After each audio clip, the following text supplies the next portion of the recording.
Conditions here at the National Stadium, Windsor Park, pretty much perfect. A lovely late summer, early autumnal evening in South Belfast. The pitch is looking splendid. We will be having a minute's silence to remember 3 former Northern Ireland players who lost their lives, who died in since the last home game last November against Denmark. Stephen Cregan, former Ireland defender, is sitting beside me. Stephen, back in the day, a home game against Luxembourg would nearly have been seen as a gimme. This is a totally different equation, isn't it?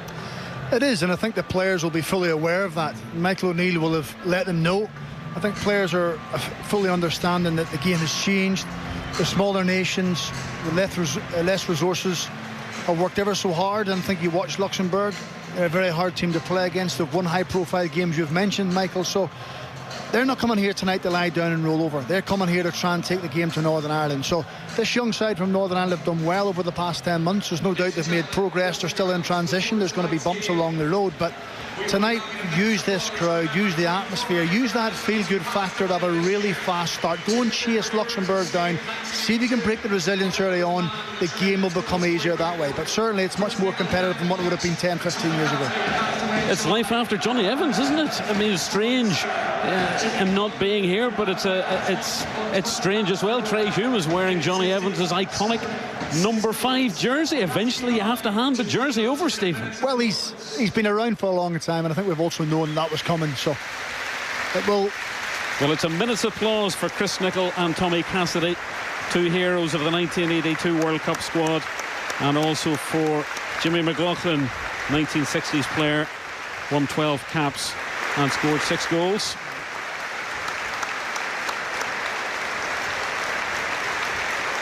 So we're having the applause. The players are gathering around the centre circle.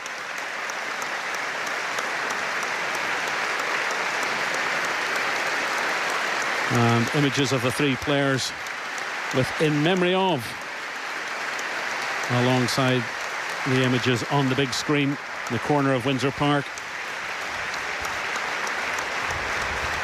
And every man, woman and child inside the National Stadium applauding the memory of 3 Northern Irish greats.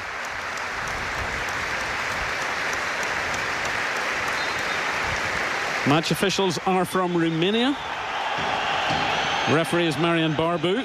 They're in a turquoise blue with black shorts. Northern Ireland in their 2-tone green tops, dark green shorts and white socks. And Luxembourg in white tops, white shorts and what look like dark blue or black socks. And Northern Ireland will be playing from left to right as we sit here at the top of the south stand, and we're about to get underway.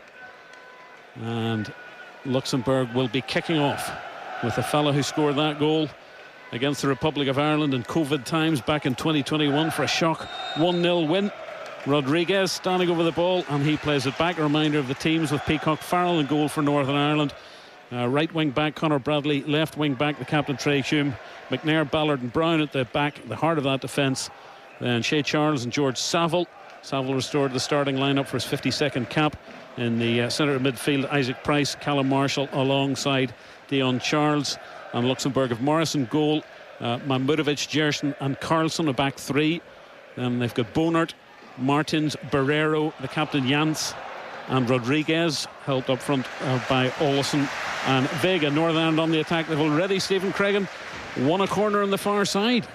I think it's important when you're the home side, Michael. You have to be the aggressors, you have to be the protagonists.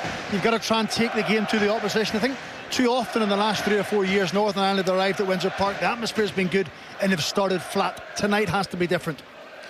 So it'll be a corner on the Northern Irish left hand side. It'll be taken by Shea Charles. Plenty of big fellas in the heart of that Luxembourg defence. Charles gives the signal with his hand, curls it in from the left hand side, and it's tapped down by Marshall into the ground and into the waiting hands of Anthony Morris, the Belgian-born Luxembourg goalkeeper. He kicks along immediately upfield. There's a tumble on the far side. The Romanian referee awards the free kick for the challenge by Florian Bonart, and that'll be a Northern Ireland free kick inside their own half. That foul on George Saville taken quickly. Kieran Brown on the far left hand side of that defensive trio. Here's Daniel Ballard, He's had a nice short summer haircut. And Northern Ireland playing from left to right with Bailey Peacock Farrell all in a bright pinky red outfit away to our left. Pretty much a full house here. Latecomers just arriving. And we're underway in Nations League Group C3. Remember, just that one win in 16 previous matches in the Nations League. Kosovo beaten here a couple of years ago. Ball's inside the Northern Ireland half, and it's not at all on the far side by Rodriguez. Put out of play by Brown. That'll be a Luxembourg throw-in on the far side. They're managed by Luke Holtz, who's been in charge since 2010 and actually played in that David Healy game back in 2000. Northern Ireland just the two 30-somethings left in the squad, and Josh McGuinness and George Saville. And McGuinness and McNair, the only survivors from the Euros squad of 2016. Lars Gersten winning his 98th cap. Luxembourg, entire population just about the sort of population of Leeds or Glasgow, but they're certainly heading above their weight at the moment. They have the ball and they're slowing things right down the heart of that defence, out to the right hand side. Stephen, what do you made the lineups, the tactics so far, the way the teams are lining out? Yeah, I think the 3-4-3 that Michael has deployed is something that's been successful for this young side. When you've got the freedom of the likes of Callum Marshall and Isaac Price and Dion Charles, you have to try and fit them into the side. So I think he's toyed with the system over the past couple of years, but this is what he settled on. Now, we were both in Spain and they got picked off against Spain against the better side, but tonight I think it'll be more effective. Luxembourg trying to play out from the back. They did lose the ball. They've picked it up though on the right hand side. We've seen Carlson on the left hand side keen to get forward. The ball's in the middle of the park. Strong challenge coming in from Ballard, and it's nodded straight through to Bailey Peacock Farrell, winning his 46th cap. Now a Birmingham City player, but we won't hold that against him, says the Villa fan. And Northern Ireland themselves with the ball was at the feet of captain Trey Hume. Great honour for him. And this is Paddy McNair in the heart of the defence. And this is Ballard out to the near side, and Conor Bradley. Those 3 goals and 3. Nice ball to the far side. Opportunity for Marshall, putting the defender under pressure. It's back with the goalkeeper. Northern Ireland have started brightly in the opening 4 minutes. Trey Hume, Northern Ireland's 5th captain in 7 matches. What a terrific ball from Conor Bradley. I have to say, when he picked the ball up in this wide right, Michael, I thought he was going to slide it down the side, but he's actually missed everyone out and hit a long diagonal towards Callum Marshall. Terrific vision. Callum Marshall was sharp, he was crisp, but you have to say it was good defending by Jans. Paddy McNair wearing his traditional 17, and Ballard, who's taken hold of the number 4 jersey, out to Conor Bradley, who's himself with a nice short haircut as well. It's like they've all gone back to school. Ball in field to Shea Charles. Twists and turns looking at the options. Isaac Price looking for Bradley. Bradley does well to get the ball back to Isaac Price. Infield to Bradley. Quick touch, quick football. Saville forward. That's a touch for Dion Charles, back in his number 10 jersey. Jamie Reid not fit to take the call up, and it's Hume with that luminous captain's armband in the far left hand side. Back infield to Kieran Brown. 20 players inside the Luxembourg half. This is Daniel Ballard on the right hand side to Conor Bradley. Bradley infield, and Paddy McNair the edge of the centre circle all the way back to Bailey Peacock Farrell.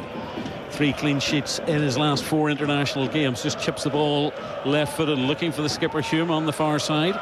He keeps it in, chests it down nicely, and plays it infield to McNair. Will be heading stateside in the new year. Long ball looking for Conor Bradley to try and win that header on the right hand side, and Bradley has won the throw in. They started brightly, Stephen. They have indeed. It's what we wanted and what we hoped it would come, Michael, and there's no doubt the more we can get Conor Bradley into the game, the more effective Northern Ireland are. Bradley down under the challenge and won a free kick. Good position for Northern Ireland, the right hand side, couple of yards outside the 18-yard box. Bradley gets back on his feet. We see the replay of the foot left in on Bradley. So it's going to be either Shea Charles or Saville to swing this one in from the right hand side. Carlson the man penalised. He's a USA born defender, winning his 56th cap. A lot of these Luxembourg players have got over 50 caps. Northern Ireland, a lot of their 50 cap somethings have retired in the last couple of years. But Ballard's a threat. We saw that against Spain in the opening couple of minutes in the summer. They're all knotted around the penalty spot. Let's see what Northern Ireland have been working on the training pitch. Saville standing over it at the moment. The referee's not happy with Kieran Brown, and one of his opposite numbers, Matthias Olsson. Quick word from the Romanian referee, and the free kick's now going to come in from the right-hand side. We've played nearly 7 minutes at Windsor Park. Here it comes from Saville on top of the goalkeeper. Defender heads it up into the air. It should be nodded away. It's chaos on the volley and over the top. Bounced into the ground from Dion Charles. That was a great opportunity. And Charles really should have done better, got that in target. As it was, he volleyed it into the ground and it ballooned over the bar. Listen, a player of his technical ability and his natural goal-scoring instinct should be scoring from there. Worst case scenario, you've got to hit the target. You've got to make the goalkeeper have a save or be involved in the game. Slightly in his defence, the ball's in the air a long time, but he should be doing a lot better. Callum Marshall had a little touch inside the 6-yard box, 5-6 minutes ago. So that's both centre forwards have had a little sniff at goal. That's where we have to be clinical, we have to be ruthless. Here we go again, long ball. It was, just as I said, Luxembourg were beginning to build from the back. The long ball is all the way through to Peacock Farrell, who bowls it out to this near side. And it's Conor Bradley, as Stephen Craigan was saying, feed Bradley at every opportunity. He's nailed down a starting spot in such a short space of time, having to accept a place on the Liverpool bench at the moment. It's won by Saville on the left-hand side for Northern Ireland. Saville looks up, he has support from his captain Trey Hume, and there was a little tug there and another free kick. The Romanian referee having a word with Bonart. It was a clumsy challenge on George Saville. So this free kick is about a yard in from the far touchline on the left-hand side. Again, George Saville and Shea Charles standing over the ball. There are two men in the wall blocking off the near post for Luxembourg. And the referee's having another word. Well, he's certainly laying down the law early on, is Mr. Barbu from Romania. And now in the 9th minute, another set piece for Northern Ireland. Charles is going to play it in with his right foot. It bounces again on the penalty spot, nodded away by Luxembourg, back in by Bradley, but Rodriguez comes away with it. Challenge fairly won by Shea Charles. And it's back with Trey Hume on a dry but blustery evening here in Belfast at the start of September. Yeah, they looked a little bit uncomfortable, don't they, from balls coming into the box. That's two set plays where they've scrambled the ball away. So if Northern Ireland can continue to put the good deliveries in, there could be something there for them. Put out of play on this near side by Luxembourg. Northern Ireland throw in. Price is going to leave this to Trey Hume. Hume's come across to the right hand side.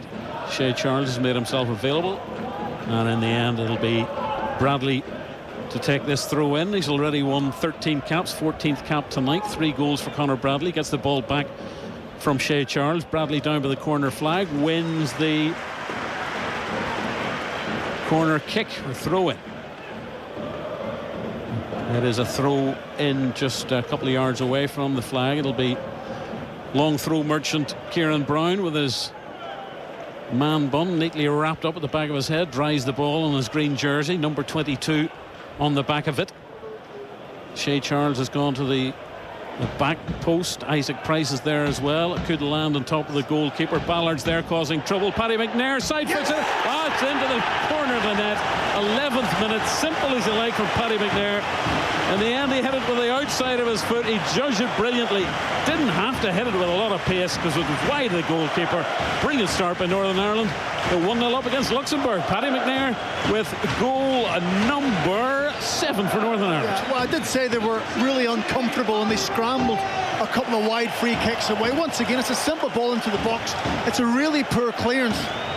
I think it's by Jerson, the centre half, but Paddy McNair, he's time to take a touch, just set himself outside his right foot, puts it into the bottom corner. Northern Ireland have started well, they've been aggressive. It's everything we wanted and everything we've asked for. Use the energy, use that feel-good factor, not just around the stands, but in amongst the squad. The vibrancy and the freshness that these young players are bringing, it's the perfect start. Man playing his football at the minute for West Bromwich Albion has put Northern Ireland in front. And Luxembourg look a little bit at 6s and 7s at the moment. For a team supposedly on the rise, they haven't started this game brilliantly at all, and the home fans have found their voices. It's funny because I was wondering would there be some complacency from Northern Ireland coming into this game thinking it's a game they should win. I wonder there's a little bit of complacency from Luxembourg thinking we're actually doing all right, we can go to Belfast and win, because they haven't started well at all. They have a decent Nations League record. They're perpetual second place finishers. And they have Carlson on this left-hand side trying to play the ball down the line, cut out by Ballard, only as far as Rodriguez, who wins the throw-in. When you think back to the Nations League campaign we had, Michael, too often Northern Ireland conceded the first goal rather than scoring the first goal. Scored first here against Denmark. I think the last 6 games now, Northern Ireland have scored the first goal, with the only defeat against Spain, of course. So that's a different mindset and a different approach. That's 5 games in a row they've scored in the first half as well. Luxembourg picked the ball up inside the Northern Irish half. With Lars Gerson, the hugely experienced, slightly balding defender, gives it to his colleague, gets the ball back inside the centre circle. Luminous yellow boots. And that's forward by Christopher Martins, is all the way through to Bailey Peacock Farrell. Early goal always settles the team down, Steve. It does, because when you're knocking on the door and you're putting balls into the box, and Dion Charles had the chance and Callum Marshall had the half chance, you start to think we've been here before. Even though it's the early stages of the game, you think we've been here before. So the fans have come expecting to win the game. I think that goal certainly buoys them as well. Bad news for Scotland. Robert Lewandowski has put Poland in front. 1-0 the Poles lead at Hampden Park. So the post-Euros hangover continuing for Steve Clarke's team. Northern Ireland leading here at the National Stadium, Windsor Park, by that early Paddy McNair goal to 0. And here he is playing it straight down the park for Shea Charles, controls it for Ballard, immediately to Bradley infield, lovely flick by Dion Charles, but the flag is up against Isaac Price. That's good play, isn't it? That's good, sharp, crisp play. Rather than taking 4, 5, 6 touches, it's touch and play or play. First time, very difficult to play against Michael. Feels like a slightly new approach, doesn't it? What we've occasionally seen. There have been certainly plenty of hard luck stories in the Nations League, and those long periods without a victory. Confidence plays a big part, doesn't it? No matter what sport you play, when you're believing in yourself and confidence is high and there's a vibrancy in the group, it shows. That win in Glasgow as well, the win over the Danes, the win over Andorra, the fact that they led future European champion Spain for 10 minutes back in the summer. And the atmosphere is back as well. The Green and White Army, fine voice. Hume back to Kieran Brown on the far left-hand side. He's lucky to get that ball off the foot of Rodriguez. Forward, cut out by Martins, picked up by Shea Charles. He takes a tumble under the challenge.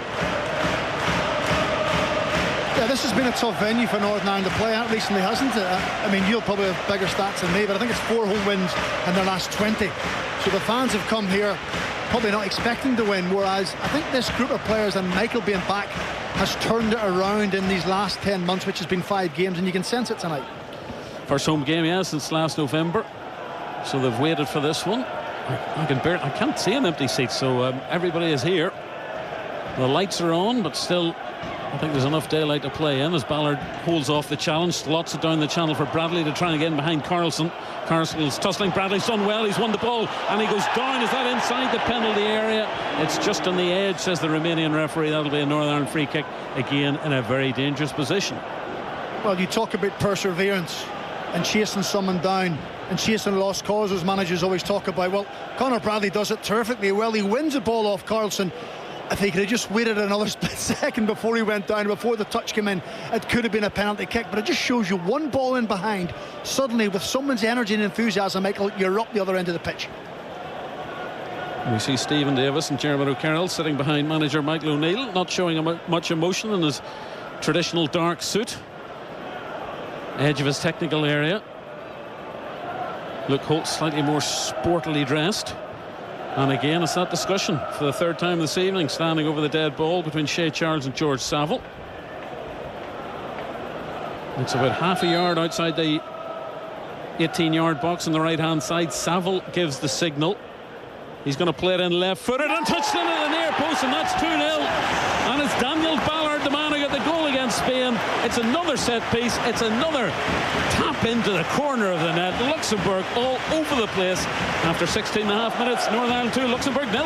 Well, he thought it was the ideal start, getting the early goal. Well, it's the perfect start now after 16 minutes. It's a well-worked free kick. George Saville, I actually thought the way he was shaping up, he might have aimed for the far post, but he goes near post, and Daniel Ballard, acting like a centre-forward, got the mindset of a forward-thinking player, just gets across the first defender, nicks it into the bottom corner. Maurice has absolutely no chance. Set plays under Michael O'Neill first time round. Michael, very, very productive. This time around, it could be the same. Well, there you are. Daniel Ballard with his 4th international goal, scored after 66 seconds against Spain back in the summer, and it's 2-0, and Northern Ireland almost in total control of this game. 17 minutes gone. And what a difference, what a turnaround. And I remember that game back here in November in Denmark, Michael. I thought that was a breakthrough moment for so many of these young players. That was a typical Northern Ireland performance that has made our country successful so many times. That hard work, that grit, that determination, the defiance, the resilience, but also the ability to carry a threat when they had the ball. I think a lot of young players grew that night, and they're taking it to the next step. Well, we've sat here on nights and bemoaned the absence of Ollie Norwood and Gareth McCauley for the set pieces, and Luxembourg giving the ball away. They fouled George Saville. This could be just going to be a talking to for Martins. Luxembourg, really, they look as if they're still on the bus. Another set piece for Northern Ireland. This one halfway inside the Luxembourg half, slightly to the left-hand side as they look at it. Trey Humes had a word. George Saville thought about the quick ball out to Bradley on the left-hand side, but he's thinking better of it. Again, the signal. Couldn't be another set-piece goal, could it? I hope so. Again, it's Charles over it with Saville. Saville puts the arms up, so he's going to play it with the left foot. This one to the back post, looking for McNair, and it's put out of play for the corner by Carlson. There's a nervousness amongst that back line of Luxembourg.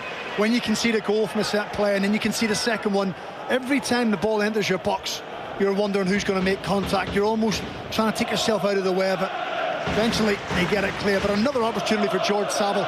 Put the ball on the money. Give Kieran Brown and Daniel Ballard and Paddy McNair something to go and attack. Well, Ballard starting on the penalty spot. Brown is there waiting for his first Northern Ireland goal.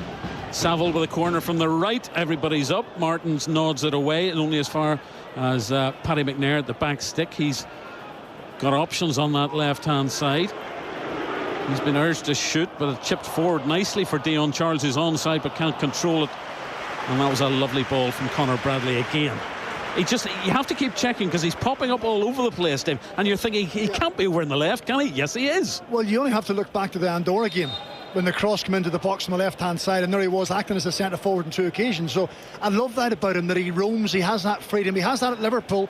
I think it's up to the other players, like Paddy McNair and Daniel Ballard, to plug the gaps when he leaves them. They've given the ball away again, Luxembourg. Quickly taken free kick. Here's Conor Bradley, edge of the area. Referee's not happy, says the ball was rolling as the free kick was taken.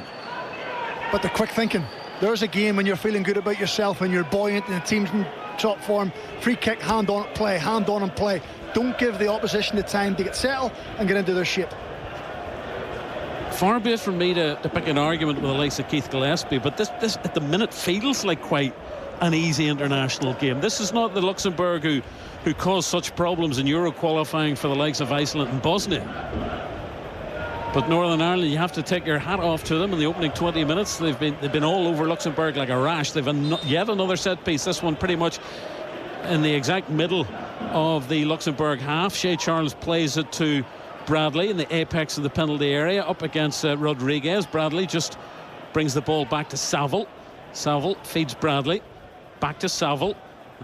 Price has gone a little run, got a little bit overcomplicated, chipped away by Luxembourg, but they give the ball away and it's picked up by Shea Charles, but I think the referee saw a handball. That'll be a Luxembourg free kick. Still Poland 1 up in Glasgow against Scotland. Northern Ireland leading by 2-0. 2 goals in the opening 17 minutes. Have them in total control of this Nations League opener in Group, what are we, C3? And the ball's back with Anthony Morris all in yellow away to our right. And they've barely had the ball inside the Northern Ireland half in possession. Long ball forward looking for that chasing run by Barreiro. Barreiro trying to put pressure on Bailey Peacock Farrell. Brown out to that left-hand side, played forward by Hume. And Luxembourg have it on their right-hand side. Barrero now getting to the byline, trying to get the cross-ins, picked up by Brown inside his own penalty area, played upfield. Dion Charles battling for it inside his own half. Jans, the Luxembourg captain, though, helps it back to Gerson inside the Luxembourg half away to our right. We've nearly a quarter of this game gone. It's flown by. Northern Ireland leading by 2-0. Anthony Morris gets the ball out to this left-hand side where Dirk Carlson feeds in field to Rodriguez, whose touch is not a good one, and Conor Bradley will take this throw. I mean, Jim and David were talking about the attitude and the appetite of Try Hume, but it's hard not to look at Conor Bradley and think, for someone so young to have his desire that he has within the game. He's not an arrogant person, but I think he's arrogant on the football pitch because he knows he's good, Michael, and I think that shines through. There's a difference. Brown on the left-hand side for Northern Ireland to Try Hume, inside to Saville. Quick first-time passing. This is sharp stuff in Northern Ireland. Paddy McNair looks up, trying to get the ball through to Dion Charles, who controls it well, but his pass was overstruck to Bradley. The home fans appreciated what the team were trying to do. Ball's out of play for a Luxembourg throw-in, level with their own 18-yard box. Polska is apparently the chant around Hampden Park at the minute. Green and White Army making all the noise here in South Belfast. Luxembourg being pinned down inside their own half. And they've given the ball away again. This time Shea Charles goes a little run. This is good close control from him now, playing alongside his brother at Sheffield Wednesday. Gets to the byline, gets the cross in. That was terrific work by Charles. And the goalkeeper in the end plucks it out of the air. Yeah, it's a great driving run. I've got to say, he has been quiet tonight, Shea Charles. So often he's been the fulcrum of Northern Ireland's play. Tonight he's been a little bit quiet, but hopefully that little move, that run, will spring him into life. A couple of under-21s called onto the bench. Goalkeeper Josh Clark and midfielder Carl Johnson. Corey Evans popping up. I think he's currently unattached, but he's back in the squad. He's on the bench.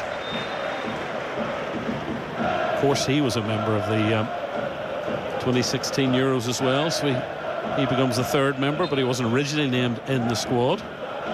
Luxembourg have got this throw-in on their left-hand side. Carlson will take it, looking for movement from the white shirts. It's back with Gerson on the Luxembourg left-hand side. Ball inside the centre circle. Unless Mahmudovic gets it out to the right. This is the most sustained period of possession that Luxembourg have had inside the opening 24 minutes. Gerson. It's a very plain white shirt with red numbers, and this is Carlson evading the challenge of Isaac Price. Back with Gerson. And for the first time this evening, Luxembourg have the ball. And they're inside the Northern Ireland half. They're looking up at the options now as the captain Jans plays it out to that right-hand side, gets the ball back. Their all-time top cap winner. It's number 105 this evening for the skipper. And it's back with Carlson. Suddenly Luxembourg look like a team who can play. And the bad news for our coach Luke Holtz is they're 2-0 down. Jans on the right-hand side. Back with Jans, the captain. And they've lost possession, but they're not really putting Northern Ireland under any sort of pressure. Goalkeeper gets it out to Carlson again on this left-hand side. Isaac Price runs across, blonde hair flapping. He gets his foot in. Michael O'Neill thinks the touch came off Carlson, which I think it did, but the throw-in goes to the visitors. Really good discipline from Northern Ireland, I've got to say. They're allowing Luxembourg to have the ball, but it's going square, it's going across the pitch. At no point are they piercing between the lines, are they breaking the lines of Northern Ireland. It's hard work, yes it is, but you've got to stay patient and be comfortable without the ball. Vega on the left-hand side has barely seen the ball. As the ball taken off his toe, it's played forward up towards Dion Charles, but Anthony Morris comes out. The goalkeeper to win that, Gerson, number 7, and it's the big number 8, Christopher Martins. And they eventually work that ball out to the right-hand side. 3-man forward for Luxembourg. The ball gets out to Bonnert on the right-hand side, plays the cross in. Nodded away by the Northern Irish defence, only as far as Carlson inside the Northern Ireland half. That's Martins. Gets the ball back inside the centre circle, Northern Ireland half. Barrera had gone on a move forward, but Martins didn't spot the run. Olsen's on the right-hand side, but the ball was played into the far left-hand channel as far as Luxembourg are concerned. It's headed by and controlled by Conor Bradley. The ball bounces and bobbles, and it's a Luxembourg corner on their left-hand side. Bradley looks ruefully at his studs, or his mouldies. I think he had an opportunity when it bounced to go and hook the ball clear. I think he was trying to allow the ball to settle before he could clear it. It would have been a better choice just to put it out for a throw-in. It's the first time in this game that Northern Ireland have had to defend a set play, had to defend a corner kick. Will they be as uncomfortable as what Luxembourg have been? And it's the blonde-haired Matthias Olesen plays it short to Barrero. Bonner trying to swing the ball into the area. Luxembourg player goes down. Ball bounces out of play for the goal kick. Nothing doing, says the Romanian team of match officials. We've played 27 minutes. Northern Ireland leading by 2-0. Do you know what was good about that set play, Michael? In the minute the ball came out, it didn't go into the box. They tried to play it around the 18-yard box. The minute the ball was played back, Northern Ireland squeezed. They tried to squeeze the ball and press as much as they could. Luxembourg were sleeping. They stayed in the box, and it ended up the referee's assistant put his flag up. But it's good pressing again, good organisation. Scott McTominay appears to have equalised for Scotland, but it might have been wiped out by the officials against Poland. Saville trying to win that ball off Bornert on the far side. It was a poor touch by Olesen, stabbed forward by Northern Ireland, only as far as the goalkeeper. And this is Gerson inside his own half. Northern Ireland fans, the Green White Army, have quietened down a wee bit after that exciting opening to the game. And Luxembourg have had more possession now in the last 5 minutes than in the previous 22. But they look like a team playing in a match where the score is currently 0-0. They don't look like a team who are 2 down. Long ball looking for Rodriguez to make that run. Ballard nods the ball away. Shea Charles has time to side-foot it to Isaac Price. Now a chance for Bradley to cross the halfway line. That's a foul, and Bradley picks himself up and gets on with it. Play on, says the Romanian referee. Ball played towards Dion Charles. The Luxembourg player is down, but play continues with Price on the right-hand side for Northern Ireland. Infield to Conor Bradley, edge of the area. Bradley's bundled off the ball into the floor by Martins. Play on, says the referee. Still the Luxembourg player is down, and the referee will finally now blow for a little bit of attention. Home fans, not much sympathy. You know, amongst football fans, Michael, there's no sympathy at all. I think it's Vega, is it down? And we're looking again at that challenge by Martins on Conor Bradley. He causes it himself, doesn't he? Because he tackles back against Conor Bradley. So Conor Bradley's every right to get up, and the referee for allowed to play to go on. I think Viega gets up, has another step, realises Bradley's gone, and then decides to lay back down again. It's water break time. Everybody's gathering around the Northern Ireland coaching staff. Dermot O'Carroll's making a point to Paddy McNair. Michael O'Neill has got a pat in the back for Callum Marshall. Everybody swigging away. Luke Holtz having words with some of his senior professionals. Bailey Peacock Farrell discussing events with George Saville. Kieran Brown making a point as well to the goalkeeper. I think it's important though that you're 2-0 up, half an hour's gone. Don't rest on your laurels. Don't sit off the game and relax and think, well, that's our job done.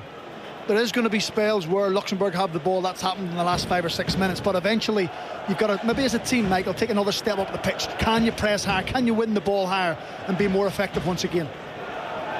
Vega's had his treatment. He's pulling his socks up, literally and possibly metaphorically, and he's about to re-enter the fray. There's going to be a drop ball inside the Luxembourg half. Fourth officials making sure Vega doesn't get on the pitch until it's restarted, and play has restarted. So we've played half an hour. Northern Ireland leading through those Paddy McNair and Daniel Ballard goals in the opening 17 minutes. Luxembourg have yet to force any sort of save out of Peacock Farrell, and the ball is back with his opposite number, Morris, away to our right, all in yellow. Morris chips to the far right hand side, kept in. Bonart not kept in on the far side. The assistant's flag goes up, and it's all gone a bit quiet again, Steve. It's all died a wee bit, the atmosphere. It has, but game's died a wee bit. So often the games have died, Michael, and Northern Ireland have been trailing. It's nice to actually the game to die and Northern Ireland are in the lead, but what we're finding is Northern Ireland are keeping a really good defensive line. when there's no pressure on the ball, they're trying to squeeze up, they're trying to get the back line up the pitch. Yes, there's runners from Luxembourg, but if the pass is not right, then they're getting cut offside. So they're doing well defensively. Scott McTominay's goal for Scotland wiped out because of the handball spotted by VAR. Lovely flick now. Bradley getting in. Couldn't get the cross in. Good challenge in the end from big Christopher Martins. But Northern Ireland again threatening inside the 18-yard box. And it was a lovely little flick by Bradley. He got the ball back from Price. That was terrific skill. It's such a deft touch, isn't it? He just flicks it around the corner and then goes for the 1-2. It's nice to see that Isaac Price is on the same wavelength as him. When you get two young players linking up and joining up, it's a joy to watch. Another corner for Northern Ireland on this right-hand side. Signal comes in from Saville.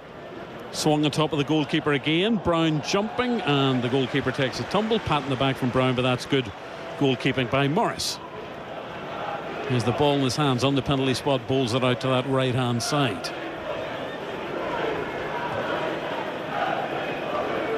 Luxembourg here. They've got 9 players in their squad with 50 or more caps.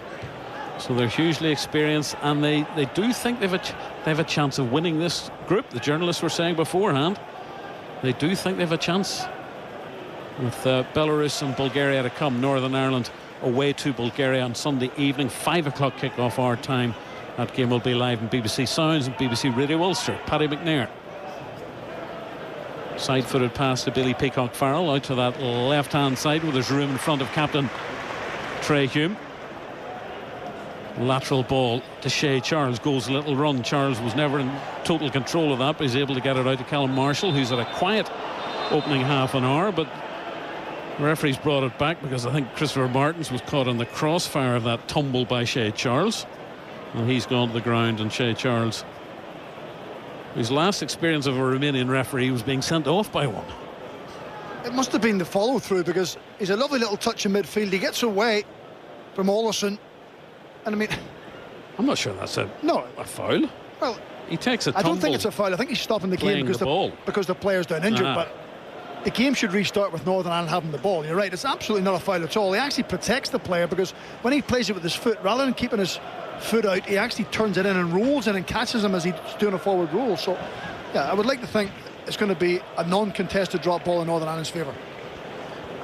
Martins plays for Spartak Moscow, winning his 69th cap. You've got Barreiro plays for Benfica. Schalke, Rubtil on the bench, is Schalke player.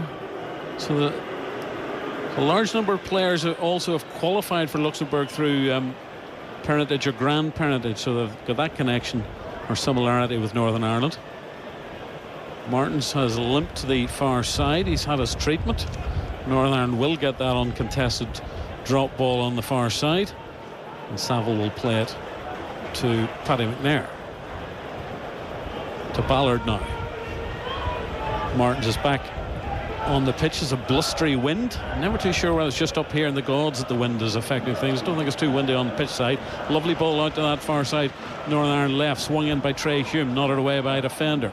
Shea Charles lets it bounce off the forehead of Ballard. It's going to squirt now to Bradley on the right hand side. Bradley does well just to slow things down, looking at the options. Ball infield to Saville. 35 minutes gone. Northern Ireland leading Luxembourg in their Nations League opener by 2-0. Ballard inside his own half. Bradley, he's given the ball away though. Olsen, nice touch. This is good work on the left hand side. It's Vega gets the ball into the penalty area. It's a moment of danger for Northern Ireland. Headed away. Trey Hume can't pick it up, and it's Bonnert on the far right hand side for Luxembourg. Suddenly they sense a little bit of optimism. They're 2 down as the ball's played in from the right hand side. Strong header won by Northern Ireland, and Conor Bradley inside the penalty area. He's popping up everywhere, as Stephen Craig was saying. There's another Luxembourg player down. It might be Barreiro inside the 6-yard box away to our left. Play continues with Bonnert. Romanian referee whistle to the mouth. Luxembourg put the ball out of play. The home fans think there's a little bit of play acting going on by Barreiro, who's now on his feet. Luca Holtz, the manager, was actually gesticulating to the fourth official to look at VAR. He thinks it may be a foul as Bradley goes up to head the ball. It's absolutely not a foul at all. Bradley gets off the ground early. Yes, he does with his hands in the back of Barreiro, but he doesn't put any real pressure. It's just for leverage. Wins a clean header, and VAR does what VAR should be doing, is keeping quiet and allowing the referee and the on-field decision to stand. That's how VAR should operate. It should be the coaches and managers just asking for it to go to VAR. That's the way it should work. That's a poor ball by Gerson out to the far side where Hume has it, but he loses possession. 9 minutes plus stoppage time left in the first half. Here's Carlson on the left for Luxembourg. Ball's drifted out of play. Michael O'Neill saying it's gone out of play, but as it is, Bradley has it. Another one of his long balls looking for Marshall on the edge of the penalty area. Marshall will backpedal. The header was won by Luxembourg, but the diminutive number 8 for Northern Ireland does brilliantly to avoid his defender. Gets the cross in, but it's not a great ball, and it's drifted out of play. But another tidy, impressive piece of skill there from the Northern Ireland player Callum Marshall on this occasion. Warm round of applause. Well, it's a lovely little turn on the far side, isn't it? He's always wanting it onto his left foot. He doesn't get away from Mamudovic. He just holds him back ever so slightly, but he's a young man again who's got plenty of desire, loves playing football, plays with a freedom. He's finding it a little bit tough tonight to get himself into the game. He hasn't really many impacts or touches off the ball, but certainly that was a nice little turn. Unfortunately, you say, for the final pass. Another of the Northern Ireland squad members on the move in the summer, now at Huddersfield Town. Callum Marshall. Feel that wind buffeting. Up here, at the back of the stand is Luxembourg. Try to make some progress down their right hand side. Kieran Brown will help it back to Peacock Farrell, who side foots it left footed, and well controlled by Trey Hume on the Northern Ireland left hand side. There's room for Bradley on the right if Saville's bundled to the ground by Ullison. That'll be a Northern Ireland free kick. I just want to see George Saville move the ball a little bit quicker. There's options ahead of him. There's Shea Charge, there's potential switch of play to Conor Bradley. There's Isaac Price. He delays. Yes, he wins a free kick, but he just kills that moment for an attack. Outfield options on the bench for Northern Ireland. The Brazilian superstar Jamal Lewis, Ross McCausland of Rangers, Shane Lavery back in the squad, Paul Smith, Corey Evans fit to take his place in the squad, Brad Lyons, Ali McCann, Carl Johnson in from the under-21s, Ethan Galbraith, and the old warrior himself looking for his 12th international goal, his 80th cap, is Josh McGuinness these days at Exeter City. I can't remember the last time an Exeter City player was capped by Northern Ireland. Marshall Gillespie, sitting a few seats along, might remember. He might be the first ever Exeter City player to play for Northern Ireland. I'm not sure. Not sure the last Cambridge United one was. Might have been Tommy Finney back in the day. Northern Ireland have won the ball back inside the Luxembourg half. It's played back to Kieran Brown. 6 minutes of normal time left.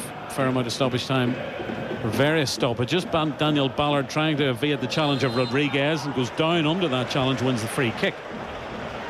He's like a Sherman tank moving forward, Daniel Ballard, isn't he? When he gets a bit of momentum, he's a big fella. Slightly fortunate, I think, there. Yeah. He allows Rodriguez to get back. There's a slight contact, but that tank you're talking about probably shouldn't go down as easily as what he did, but he manages to win the free kick. Paddy McNair finds Ballard. Shea Charles, movement now in front of him. Isaac Price getting close to the byline, the right hand side. His cross is chested out of play by Gerson, and that will be yet another set piece for Northern Ireland. This one a corner on the right hand side. I don't think Northern Ireland have done enough of that, Michael. Sliding the ball down the side, putting it in behind, because you've got Callum Marshall who's got good legs on, Dion Charles can run, Conor Bradley if he's there, Isaac Price. Don't always want to play in front of the opposition. Mix your game up. Throwing that ball down the side puts him in all sorts of trouble. Here goes Saville again. 5 minutes left in the first half. Can Northern Ireland get a third goal? Corner kick swung into the back post. The goalkeeper again is up and the referee's blown anyway. I think he doesn't like Kieran Brown, this referee. I think he penalised the big fella. Either way, it's going to be a Luxembourg free kick, as we see in the replay. I think Brown penalised for a shove on the back of Ullison. I think the ball's in the air too long. That's the second corner kick in a row where George Saville's put it in. It's a floaty cross. I think that favours the goalkeeper. Can you take a little bit of height off it, put a little bit more pace in? That favours the attackers. It could be an awful situation where this game is done and dusted after 17 minutes, Stephen. Well, when was the last time a game was done and dusted for Northern Ireland after 17 minutes? You're going to tell me probably Andorra, which it was. Yeah. But in a competitive fixture, it's been a long time since that happened. So I think coming into the game tonight, if someone had said that to you, you'd have taken it. However, I think there's more goals here for the team, Michael, if they really force it. Ball's out of play on this near side. Well, it's a free kick for Luxembourg, taken quickly. They have it out on their right-hand side with Mahmudovic. And Phil looking for Olsen. And it's out of play. Luxembourg throw in halfway inside the Northern Ireland half. 3.5 minutes of normal time left in the first half. We'll get the thoughts of all our former internationals sitting alongside Joel at half-time. And remember, Sunday evening, Bulgaria and Northern Ireland's a 5 o'clock kickoff. And that'll be live in Sounds and Radio Ulster. Could Northern Ireland be starting the Nations League with a couple of positive results? We'd like to think so. Long-ranging pass forward. That's Olsen's got into the penalty area. He just hoofed that to the back post, nicely nodded down by Hume into Peacock Farrell's waiting hands. Bowls it out quickly. There's room for Callum Marshall crossing the halfway line. It's first time ball though to nobody in particular. I think he just needs to calm down. Actually, when he made that pass, I'm looking at Michael O'Neill and he's just saying, settle, calm. He wants to impress. Is he possibly trying too hard? I mean, that was a really ambitious switch of play of about 60 yards from Callum Marshall, where just check out, keep the ball. It's coming towards half-time, so he is trying to impress. I enjoy that. I think it's good, but at times just got to play with his head. Luxembourg again slow it down inside their own half. Conceded 2 goals, both from set pieces in the opening 17 minutes. Gerson, edge of the centre circle. As various folk go away to use the facilities or get something to eat or drink. They're happy that they're not going to miss any excitement the remaining 2 minutes of this half. Rodriguez, he's made plenty of runs, but haven't always been picked up. He's a big, strong lad. Got that famous goal against the Republic of Ireland in Dublin in COVID times for a shocking 1-0 victory. Here's Carlson on the left up against Conor Bradley. Back to Gerson. Gerson looks up, thinks about the long ball to the right-hand side. Mahmudovic eventually gives it out to the right. Bonnard's gone forward. Infield is Olsen. Little flick by him. Rodriguez slips on the surface. Northern Ireland have possession. It's back with Bailey Peacock Farrell. And this bright pink outfit of his. Short pass to Ballard just outside the penalty area. Ballard thought about giving it back to the goalkeeper, goes in a little run, chips it forward looking for Bradley. That's a nice pass. Bradley controls it well. He's going to attack now towards the penalty area. Here goes Conor Bradley infield. He's going to shoot on goal, and it's deflected away by the defender out for a corner kick. We thought that was going to be another Bradley special. Well, it was delightful. I've got to say, it was a lovely little ball from Daniel Ballard at right centre half, just to scoop the ball over the halfway line. And once Conor Bradley's got grass in front of him to run into, there's only one thing going to happen. He's a great dribbler with the ball. He cuts inside. I think it's Gerson, the centre half, comes and commits himself. He can't get a shot off with his left foot. Good defending in the end, but once again, the prowess and the power and the strength of Conor Bradley shining through. It's yet another corner for Northern Ireland on the right-hand side. Yet another signal from George Saville. Now he's put a couple of these into the waiting hands of the goalkeeper. This goes towards the back post, not convincingly dealt with. It's out towards the captain, Hume! And that's just wide. And a yellow card's been given. It was a good shot by Hume. A yellow card has been issued to... Who was that issued to? I think it's Mahmudovic. I think it is. I don't know if he was complaining to the referee that something either happened when the ball came into the box, or he thought it was a foul in the edge of the box. But Mahmudovic was the one who was as closest. But when the ball comes to Trey Hume, Daniel Ballard does really well. You can see he's aiming for that left-hand corner of the goalkeeper, and it just fizzes wide. 3 additional minutes minimum of.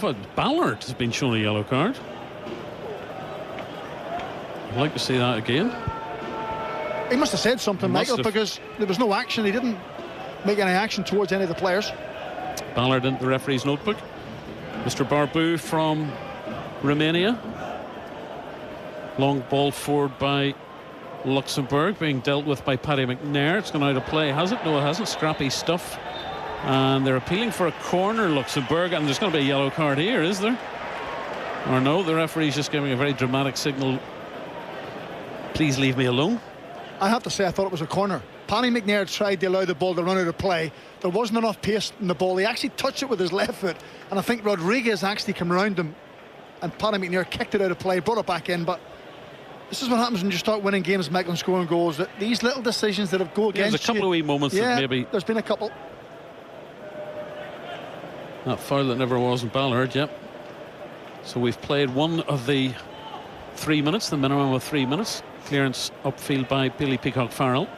Header nodded down by McNair. Forward by Kieran Brown. Dion Charles is causing a few problems. Dion Charles nearly getting in the end of that headed ball back to the goalkeeper. Anthony Morris says, don't panic, everything's under control. And all that was a simple ball over the top. So what I'm saying is it's nice football, playing in front of them, little link-up play. But sometimes when they're not expecting it, throw it in behind. Mix the game up, go long, you'll get success. Another ball, long ball looking for Barrero. Barrero might be in here. Ballard, Barrero on the penalty spot, lofts that well over the advancing Billy Peacock-Farrell, and that's the first half chance of Luxembourg and Northern Ireland. Just sleeping at the back and stoppage time here. Think about it, says Michael O'Neill. And that was... Mambudovic did get a yellow card. Yes, Stephen Craigan.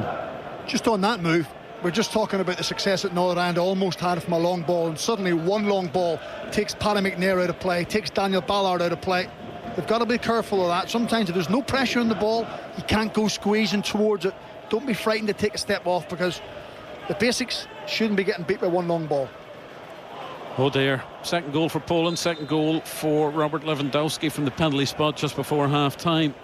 Scotland 0, Poland 2. That's in Group A1. It's not going A1 for Scotland. Another free kick for Northern Ireland in the dying embers of stoppage time here inside the Luxembourg half, and Shea Charles is standing over it. He's looking up to see what the options are. Marshall's in an advanced position. Here comes the ball forward by Shea Charles. It's nodded up in the air by a Luxembourg defender at the back there. Ballard keeps it alive for McNair by the corner flag. That's the half-time whistle blown by the Romanian referee. And Northern Ireland, good value for their 2-0 lead. The 2 goals came from set pieces, scored by Paddy McNair from the long throw in the 11th minute. Outside of the foot, deliberate placing of the ball into the corner of the net. And then from Saville free kick at the near post, Daniel Ballard came in, touched it into the bottom corner of the net. 2 nicely taken set pieces. Luxembourg in the early stages at 6s and 7s. They've come into the game more possession, but that half chance for Barrero over the top, all they've got to show for all their efforts. And Stephen Craigan at half time, it's going very well for the home side. It is. It's everything we wanted with the performance. I think they were aggressive in the first 20-25 minutes. What I would say is they've kind of sat off the game a little bit the longer the first half went. I think Michael O'Neill will be asking the players at half-time to get back on the front foot. Don't be dropping off. Don't be sucking into a deep back 5 and a 4 in front. Can we squeeze the game? There's more goals there. Mix your game up with something I would like to see a little bit more in the second half. Everything doesn't have to be in front of Luxembourg. Don't be frightened to throw it in behind. But 2 goals, we've got a clean sheet. We get a clean sheet from here on in, you win the game. It's as simple as that. That has to be the outcome. Stephen, you read my mind, because I know even when a team is on top, the manager wants that clean sheet. And Northern Ireland getting into a nice wee habit of keeping clean sheets against, dare I say, these sorts of sides. Well, you have to reaffirm your message, and the message all week will be from Michael: clean sheet, you'll give yourself a chance of winning the game. Of course you will. Now you've got the 2 goals in front, but don't set off and try and protect your 2-goal lead. Be ambitious, be brave, show a little bit more conviction when the opportunity's there. But yes, everything's going well. We know in this group, with only 6 games, you can't afford to be playing catch up. You want to get off to a good start, and it's a good first 45, but that's all. There you are. The stats say that Luxembourg had 58% possession, but they did very little with it. At half-time here at Windsor Park, it's Northern Ireland 2, Luxembourg 0. Michael, Stephen, thank you both very much. The thoughts of Keith Gillespie, David Healy and Jim Magilton to come very soon, but first let's get to the latest BBC News. BBC News NI on Radio Ulster and on BBC Sounds. And I'm Tina Campbell. Good evening. More than 7 months after the return of Stormont, the Executive has finally agreed a draft programme for government. The failure to agree one until now has been heavily criticised. The 9 priorities the programme will focus on are the economy, childcare, health waiting times, ending violence against women and girls, special education, housing, safer communities, Lough Neagh and reform of public services. The leader of the opposition, Matthew O'Toole, was underwhelmed. We wait to see what the actual targets, what the actual deliverables and what the actual timelines are, because that's what a programme for government should be. It doesn't need to be a long list of vaguely worded aspirations. It doesn't need to be hundreds of pages of officialese or bureaucracy. It can be one page of A4 with specific targets, specific goals, telling the people of Northern Ireland what they're going to get in the next couple of years. Northern Ireland's Veterans Commissioner Danny Kinahan has resigned, stating he cannot provide the independent voice that veterans require.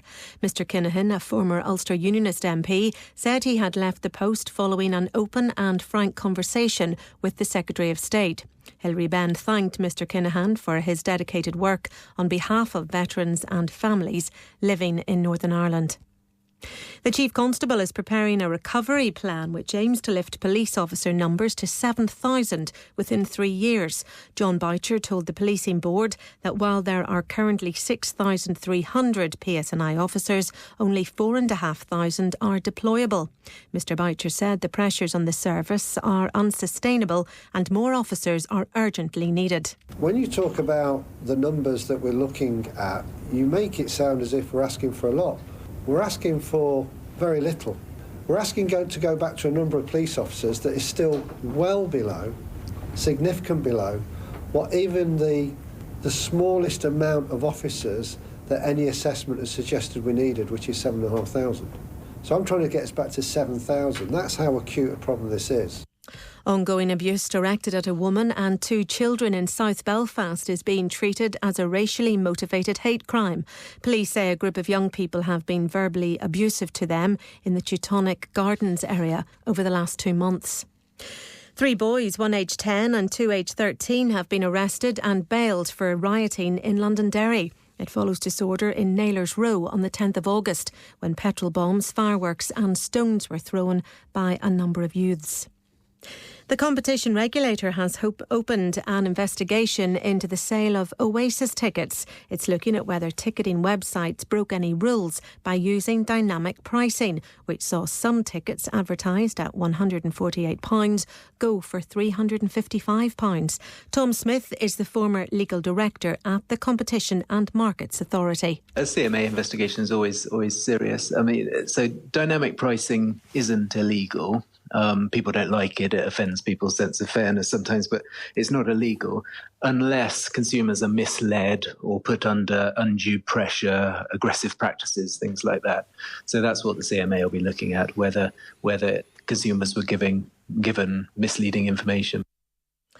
Well, that was the news. Now finally here's Cecilia with a look at the weather. Dry and bright this evening, breezy too, especially in the east. It'll stay dry tonight with patchy cloud in eastern areas and clearer skies further west. A mild night with overnight lows of 10 to 12 degrees.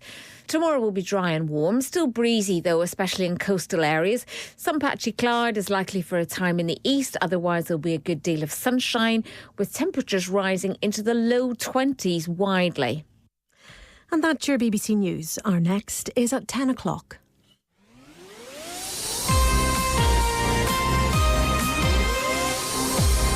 This is Sportsound International Football. Listen live on digital, online or on BBC Sounds.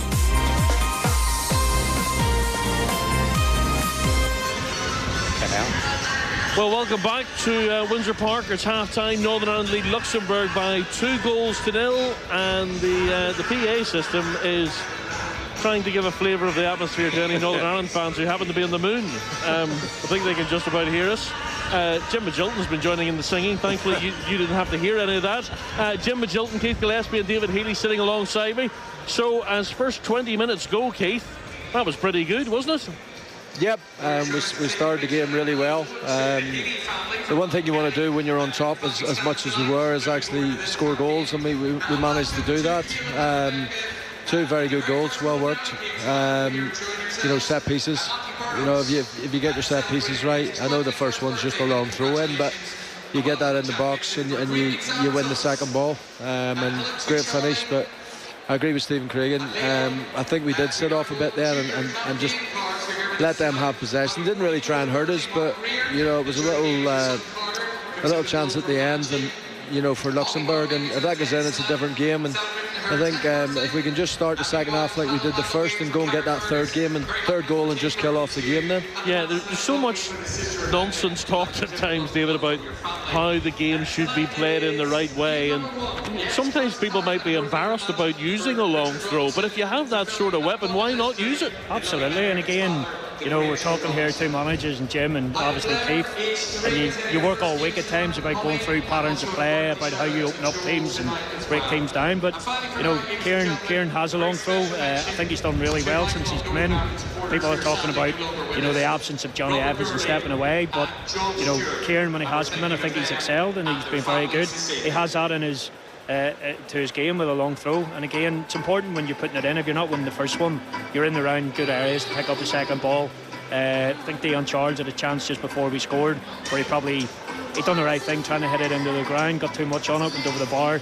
Paddy a wee bit more composure outside of the foot, and gave us the opening goal. A deserved lead at the time, and we capitalised then on the second one. Again, we're talking about was that a work free kick? I think it was. I think he put it into an area. Ballard's, big, strong. Ballard's on his toes like a number 9, David. Absolutely, and the finish again, it's one of them as a centre forward. You basically know when you get across the front post, you know where the goal is. And Daniel scored 1 or 2 goals for Northern Ireland now. And again, he's proved again tonight, not only with his head, but a wonderful finish for a centre half. There was a real spring in the step in the first quarter of the game, Jim, wasn't there? Yeah, I think it's important at home to set out your stall and get off to a quick start, which they did. And again, you're right, like there'll have been so much analysis and work on potentially where you're going to hurt the opposition. Maybe that was an area where Luxembourg are a little bit weak, but they're 2 well-worked goals. It gave them momentum, and then they kind of switched off. It became too easy. Structurally, the team are fine. They've gone with 3 centre halves, 2 wing backs, 2 sitting in midfield. Callum Marshall, Charles, and Price. So it's an attack-minded side, and I think, again, you set your stall out at home to go and attack the opposition. I think it became a little bit too easy, and then, as the game ends, you're obviously looking at the time, and you're going about 40 minutes, and we'll get in at half-time. But there was a little bit of sloppiness set in. Paddy should have dealt with one earlier, and then a long, straight ball, which you should deal with, and it gives them a little bit of hope, but listen, full control of the game, and it's Northern Ireland's game to lose. Yeah, given what we've seen, Keith, so far, you'd be bitterly disappointed if you didn't leave here tonight with a win, wouldn't you? Oh, 100%. Luxembourg have been pretty poor. I know they've had a lot of possession. We have sort of protected the 2-0 leads, and there's more goals in this game. If we go and get the third, we could get 3, 4, 5. There's no doubt about it. And I think the one person who has just remained positive the whole time is Conor Bradley, because every time he gets the ball, there's always something positive going to happen. We've seen him getting the ball where he got past the defender and get in the box, and unfortunately the defender got a tackle in. But he is the one player that we want to get the ball to, because he does want to make things happen. Yeah, they look, David, as if they have no idea what to do with them. They can't cope with them. There's real energy. The 2 wing backs, I know Trey playing on the opposite side, not his more favoured side, but he's still pushing forward. He's got a wee bit of bite when he does go forward. Again, he does want to step in at times. He's capable on his left, but he wants to step in on his right. But the energy coming from Isaac Price, Callum Marshall in support of Dion Charles, again, a couple of times maybe a little bit sloppy, trying to play one touch instead of taking the ball in. International football now about controlling the tempo in the game. So Michael, I'm sure will assess that. He talked at half-time about managing the game properly, but one thing that, as I said, that we do have is great energy in wide areas. The 2 lads going in support, and sometimes Isaac Price getting beyond Charge, which is important. Let me give you a rundown of some other scores at half-time in the Nations League tonight. Not a lot of goals around, a lot of games still 0-0. Spain actually still drawing 0-0 away to Serbia, the European champions. As you heard Michael making reference to, Scotland are 2-0 down. against Poland. Portugal are 2-1 up against Croatia. And there was a game earlier today, Sweden beating Azerbaijan by 3-1. Apparently some of the microphones may have picked up some language that some of you may have found offensive, so apologies for that. Jim, what do you do then at this stage if you're Michael? Do you go out and say, right, give me another quarter, like the first quarter of the game? Is that what you say if you're Michael? Yeah. Is that a little warning that the two moments that you referenced where, Paddy McNair tried to let the ball go out of play and he almost got his pocket picked, and the one where, Daniel Ballard was caught and McNair slipped and they got a shot which went over? You sort of point those out and say, there's a little warning, this game isn't done and dusted? Yeah, of course you do. You just reset. You start the second half. Keith alluded to it as you started the first half. I think Luxembourg are going to have to make changes. So it'll be interesting to see what changes they make. Even with the shape of Northern Ireland, I think you can tinker with it slightly. I think you could push Saville on and bring Lewis Price in off the line and push Callum Marshall through the middle where it's his more natural position rather than having those three. Those three are probably there to stop maybe progressive fullbacks in Luxembourg. Again, probably something that Michael has noted in his analysis again. But I would try and get Shea on the ball as much as you could and dominate the game with precision. It's funny enough, Northern Ireland 2-0 up, yet Luxembourg have had more of the ball. So I'd like to see Shea get more of the ball. Yeah, how do you do that then, David? I don't know, don't ask me. Again, looking at it, you're sort of thinking the longer the game goes, again, Luxembourg are going to have to leave slots. They're going to need to chase the game a little bit because, again, 2-0 scoreline, they're not going to be best pleased about. So if Northern Ireland take the time in the ball, tidy up a little bit in possession with the pace and the power that they have in wide areas, as I said before, they should get opportunities. Do you really enjoy, Keith, seeing Bradley, taking the defender on, flying down that right-hand side? He attacks everything at full tilt. I went to watch the Andorra game, and the thing that struck me was he played that game like it was a Champions League final. Nothing happens in, first or second gear. Everything's in top gear. Flies at everything, doesn't he? Just plays with that tremendous spirit and energy. Yeah, I mean, he just loves the game. He loves playing football, and as you say, he just treats every game like it is a Champions League final, and that's what you want to see from young players. Okie doke. Teams are back out. I think there's been one change for Luxembourg. Stephen Craigan and Michael McNamee can tell us all about it. Well, there's been one change for Luxembourg, one change for Northern Ireland. Josh McGuinness is on for his 80th cap, replacing Dion Charles. Mamurovic, the guy on the yellow card, has gone off for Luxembourg. He's been replaced by Mika Pinto, on for his 33rd cap, and he's just joined CSKA Sofia and Northern Ireland. It is blustery up here. I don't think the flags are blowing quite as much. Stephen Gregan grabs what's left of his water bottle. Northern Ireland playing from right to left with Peacock Farrell in goal. Hume on the left-hand side as a wing-back. Conor Bradley's on the right-hand side. Defensive three of McNair, Ballard and Brown. We don't think Ballard's on a yellow. I think that yellow was shown to Mamurovic. Stephen Cregan was right. Shea Charles and Saville in the middle with Price and Marshall alongside now the big man Josh McGuinness, wearing his customary 21, and is a connection back to the Euro squad, of course, of 2016. Northern Ireland take that free kick on the far side quickly, chasing through. Who else but Conor Bradley? Trey Hume popping up inside the area, swings it across to Isaac Price on the volley, and just wide. Bright start by Northern Ireland, left-footed volley by Isaac Price. Northern Ireland starting the second half the way Stephen Cregan they started the first. Well, Keith Gillespie said at half-time, if you want to up the tempo and you want to change the pace, give the ball to Conor Bradley, because the only thing in his mind is to drive forward, is to get at people, to commit defenders and see what he can do. He then has a lovely little pick out to Trey Hume, who also then picks out another reverse switch into Isaac Price. Really good start to the second half, but I think having Josh McGuinness up there means they might go a little bit more direct. They can cross the ball a little bit earlier. He's more aggressive, more potent in the air than what Dion Charles would be. So yeah, good start. Isaac Price will probably feel he maybe should have hit the target, but it's positive at least. And on 80 caps, he joins Gareth McCauley as the 11th most capped Northern Ireland men's player of all time. Long raking ball for Luxembourg. We've got Morrison goal, and Pinto, Gerson and Carlson at the back. Bollard on the right, with Martins, Barrero, Jans the captain, Rodriguez up front, helped by Ollison and Vega. Northern Ireland have got this throw in deep inside their own half. The match officials are all from Romania, including the man Sebastian Coltescu in the VAR seat, and the Romanian referee, the man with the whistle, Mr. Barbu, not happy that Luxembourg took that throw-in, thinking it was in their favour. It'll be a Northern Ireland throw-in. Quick reminder of the remaining options on the bench: the goalkeeper Southwood and young Josh Clark, Jamal Lewis, Ross McCausland, Shane Lavery, Paul Smith, Corey Evans, Brad Lyons, Ali McCann, Carl Johnson and Ethan Galbraith. Balls inside the Luxembourg half, away to our left. Martins gets that out to the far left-hand side. Northern manager Michael O'Neill making a point to his backup staff, including Stephen Davis and Jeremy O'Carroll sitting behind him.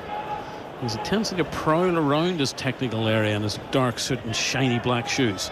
Luxembourg have this ball. Remember, they had 58% possession in the first half, and really only that half chance lofted over their bar by Barrero in stoppage time. Now they've given the ball away to Trey Hume. Hume infield, it might be picked up, and it is eventually picked up again. Another assist from Luxembourg to Isaac Price. Ball to the back post. McGuinness didn't gamble and go for that. Here's Marshall at the back post on the left, gets the cross in, might yet fall to Hume. Hume goes for it and hooks that ball wide from outside the penalty area. Another bright offering from the home team, appreciated by this packed house at Windsor Park. Well, it all comes from Trey Hume stepping in and around the halfway line, winning the ball, driving forward, and eventually it finds its way to Isaac Price. And you used the perfect word, Michael, about Josh McGuinness. He doesn't gamble.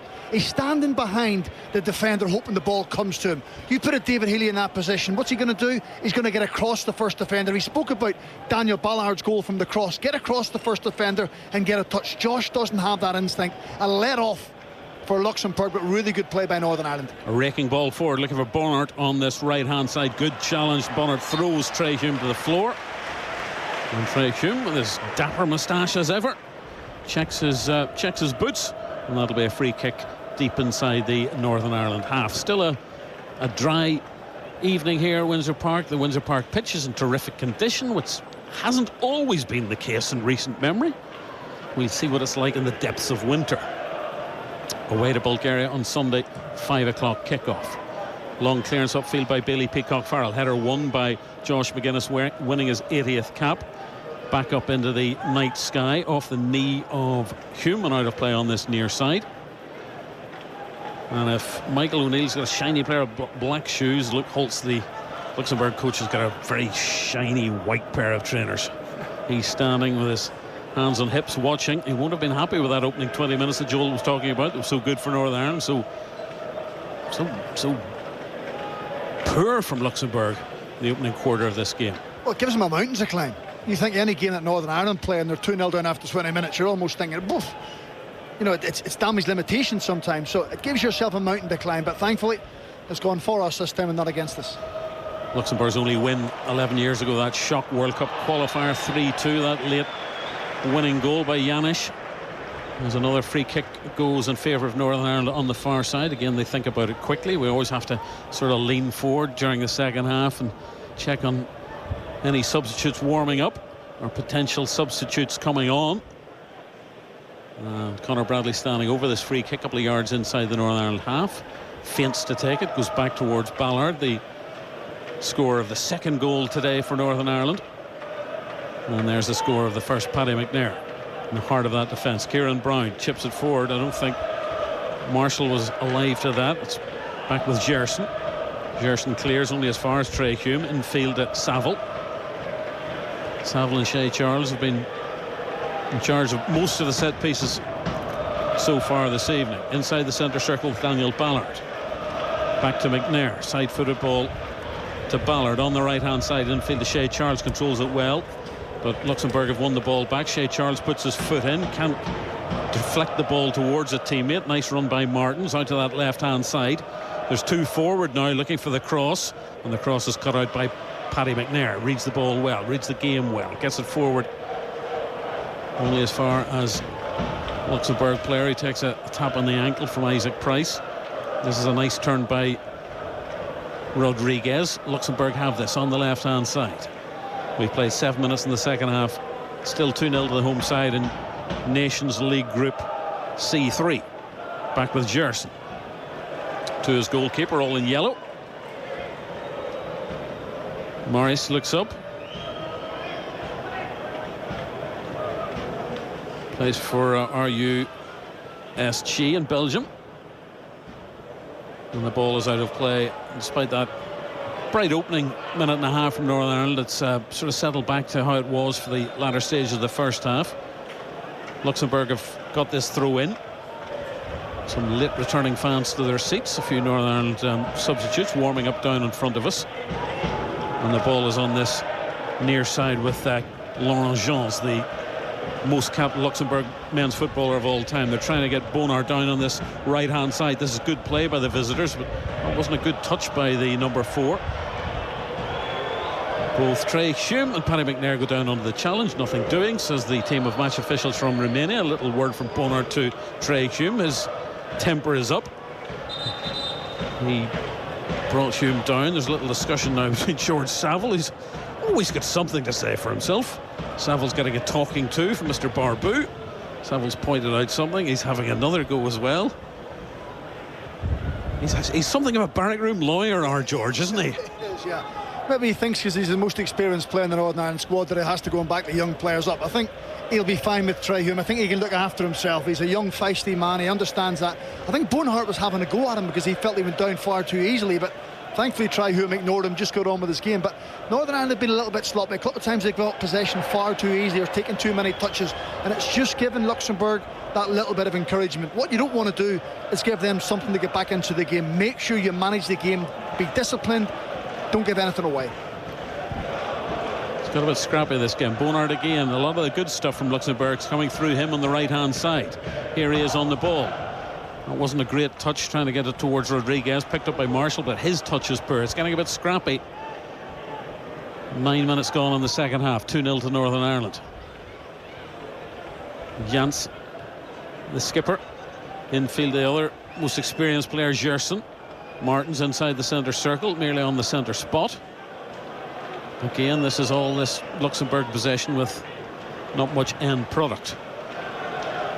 Jans on the right hand side, ball in field. That's a poor one. Stabbed forward by Shea Charles. Marshall. Here's McGuinness. That's a poor pass. Looking for Marshall to try and get in the end of it, and it's back with the Luxembourg goalkeeper. I think Callum Marshall will be off soon. I think Michael O'Neill has looked down that touchline a few times in the last minute or so. Callum Marshall's put in a power of work out of possession. He's been working hard. He's been keeping his shape.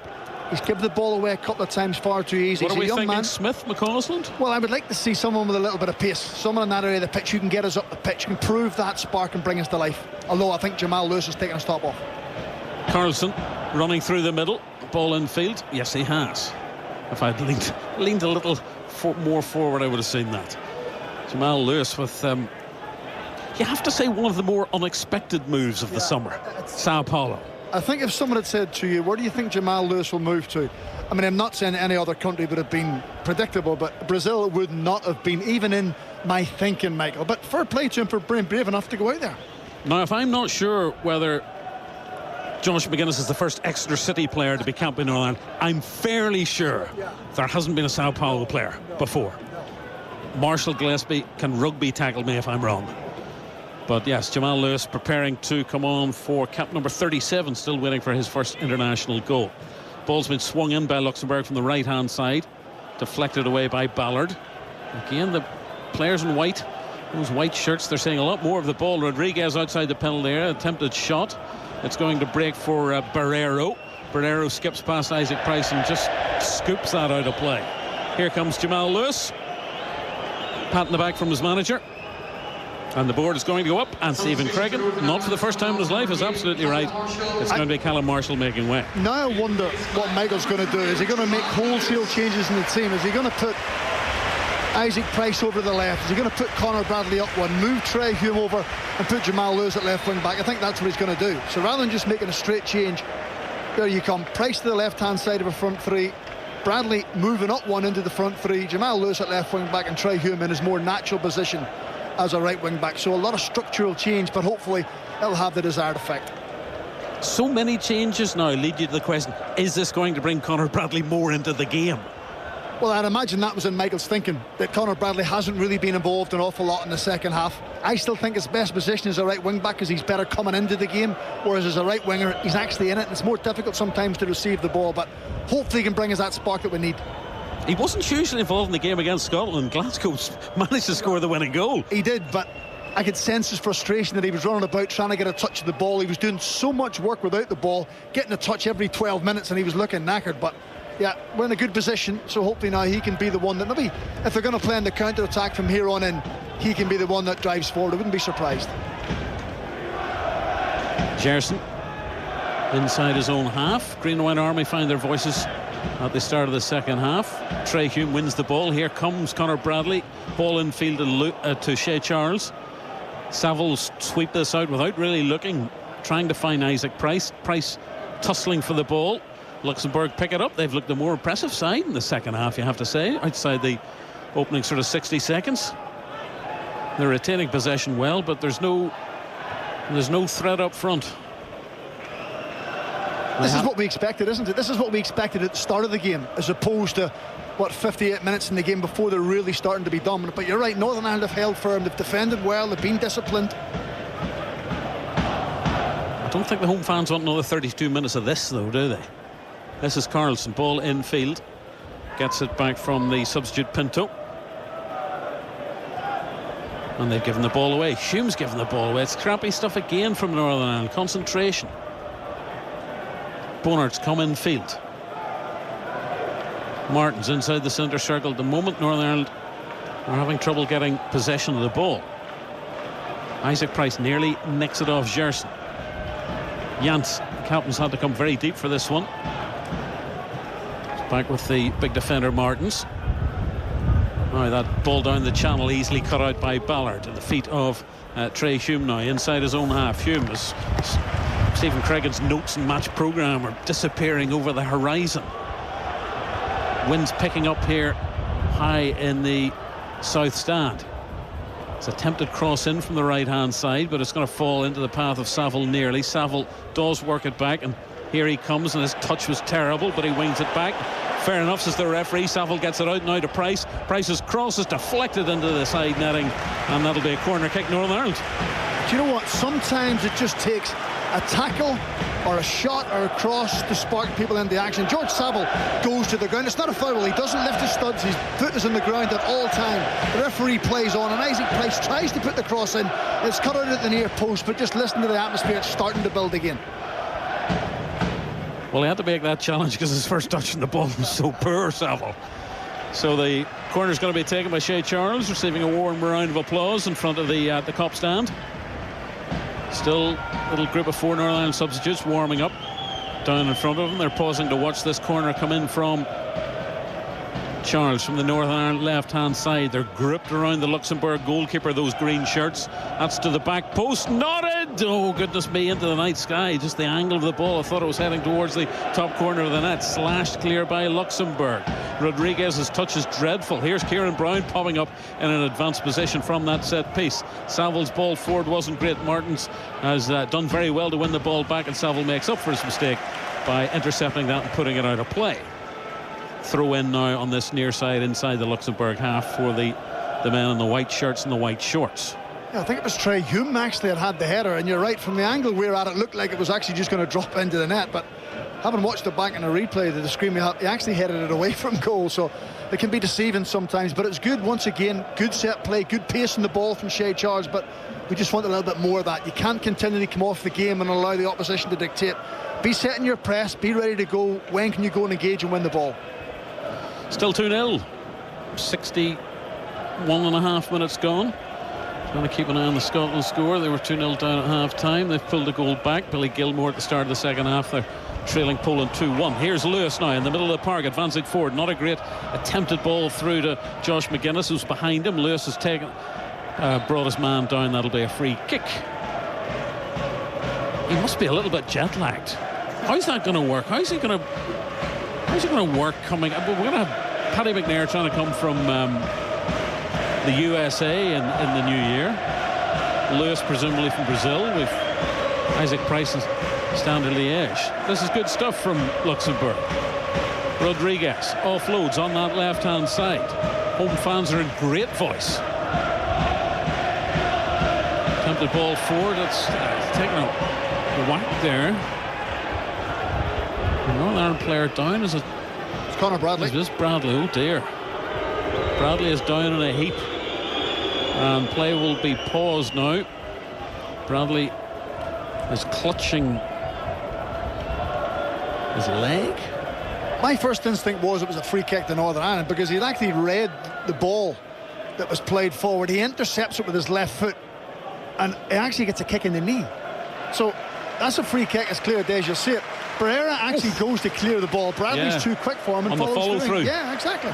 Catches him in the knee or just below the knee. The good news is for Northern Ireland and Liverpool fans that Conor Bradley is back on his feet, limping a little bit, but he certainly won't want to come off. He's made of hard stuff. I wouldn't worry about that. Free kick taken quickly by Luxembourg, deflected towards Rodriguez. He's inside the D, goes down under the challenge. Play on, says the Romanian referee. That's a long ball forward by George Saville. It's intercepted by a white shirt on that far side. Shea Charles can't get his foot on it. Who was the first man there to that long ball? Conor Bradley, even. And not 100%. Conor Bradley pops up all over the park. Bonert inside his own half. Ball in field. No sign of any further changes. We've played 19 minutes of the second half. Northern Ireland still leading by those 2 goals inside the opening 17 minutes. Scored by Paddy McNair and Daniel Ballard. Luxembourg nearly coughed up possession inside the centre circle, but there's room now for Janssen the right hand side if the ball finds him. It does eventually from Barrero. Here's Janssen, the experienced captain. Good cross in, up into the night sky by Ballard. Header away by Paddy McNair towards Conor Bradley, who's just beaten off the ball. Pinto, the substitute, gets a cross in from the left hand side and clutched out of the night sky by Peacock Farrell. I think the team are just showing a little bit of immaturity at this moment in time. And we know this team's in transition. There's a lot of young players, but I just think their decision making, Michael, at times they're taking an extra touch when they should be playing first time. They're playing first time and they should be taking 2 touches. They're trying to flick the ball, and there's just things that they're not connected up at the minute. They're playing as 11 individuals, and it's showing that Luxembourg are turning the ball over. They're being more potent with the ball. So just get back to doing things well, winning the ball, winning second balls. Oh dear, Isaac Price has given the ball away, and Billy Peacock Farrell had to look lively and come to the edge of his penalty area, clear upfield, chested down by Josh McGuinness. Lewis to Saville across the park, and now a chance for Ballard, room in front of him. He's got support from Hume and Conor Bradley. Elects to go back to Paddy McNair. McNair returns the favour to Ballard. Again, the ball forward, looking for Bradley. Is he onside? Yes, he is. Conor Bradley in on goal now, inside the penalty area. Bradley for 3, puts it wide of the left-hand post, past the onrushing goalkeeper. And my goodness me, Conor Bradley is human. I think the angle's against him, isn't it? He initially makes a run, and look how deep Carlson is. He plays him well onside. The angle's always against him. He can't get back across the goal. He tries to go with the inside of his right foot. I just wonder, would it have been better going with the outside of his right foot, trying to in almost like the Paddy McNair one, go across the goal with the outside of his right foot. But we wondered, by playing Conor Bradley 1-up, would that get him more into the game? And it certainly did on that occasion. Still 2-0. Conor Bradley is still on 3 international goals, all scored in the previous 3 games. Of course, those 2 against Andorra and the winner against Scotland. Luke Holtz again prowling the edge of his tail. He's on his hunkers now. I wonder, is that a phrase well known in Luxembourg City? He's watching now as his men in white shirts. Joel will know better. Is one of the teams an Escape from Victory dressed like this Luxembourg side in white and dark socks? I haven't seen it for a few years. I know Joel's a fan. Isaac Price slices that ball, where it's picked up by who else but Conor Bradley inside the centre circle. He takes a tumble between 2 defenders. Play on, says the Romanian referee. Ollison for Luxembourg sweeps it out to Bonart on this near right hand side. Michael O'Neill makes some sort of complicated gesture with his hands as to what he wants. But you have to say, Anthony Morris, outside the opening 90 seconds, hasn't really been troubled in the second half by Northern Ireland. 2 goals to the good. And Michael O'Neill has disappeared. I wonder, is he having a word? Are we about to see some more changes for the final quarter of this match? Barrero inside the centre circle. Gerson back to Barrero. Jans on this near side. The captain. Good foot in by Price. And the ball has to go all the way back to the Luxembourg goalkeeper. Bonart's made that run forward on the right-hand side. Long racing run forward by Ollison. In on the goalkeeper, and Billy Peacock-Farrell eventually clutches the ball. When Matthias Olsen thought he had a chance of steering it past the goalkeeper. And there you are, Route 1 football. Yeah, I think it's vitally important the players just stay calm. Ideally, it's not been the perfect second half. They give the ball away too often. They haven't had enough of the ball. They haven't been good enough in possession. But structurally, they've actually been okay. They haven't been pierced. There's not been glaring opportunities for Luxembourg. So this is all about growing as a team. This is all part of your transition, Michael, and maturing as a team. How you manage games, how you stay in games, how you get yourself back into games. So don't panic. Just make sure you don't concede and be efficient in your work. Isaac Price has lost the ball inside the Luxembourg half. Saville in with a strong challenge on Martins, but it breaks for the visitors. Still 2-1 to Poland at Hampden Park against Scotland in Group A1. Of course, a small matter of the Republic of Ireland against England on Saturday afternoon. 5 o'clock kickoff in Dublin. Gerson looks up, long ball forward. Header won by Paddy McNair inside the penalty area, and they'll just let that ball, Luxembourg let that ball, Eric Vega let it run out for the corner on the left-hand side. So a chance from a set piece after 24 minutes of the second half for Luxembourg. Well, this is where Michael O'Neill was speaking in his press conference about leaders on the pitch. Who's going to stand out? It's moments like this when you're under the caution, you haven't played well, you're trying to defend your lead. Who goes around and re-emphasises the message of players to do their job? This is where Michael will want to see someone to step up, put their head above the parapet and demand off others. Ollison will take the corner in that little Trivial Pursuit segment of Luxembourg fans, all in red. Swings it in, flicked header, chaos in the Northern Ireland penalty area. Eventually Bailey Peacock-Farrell clutches it, but another slightly worrying moment from a set piece as that ball came in from Ollison. It was the back flicked header by Rodriguez led to some chaos inside the 6-yard box, but eventually Billy Peacock-Farrell snuffed out the danger. 2-1 in this game would look very different in the last 20 minutes. It would, but this is...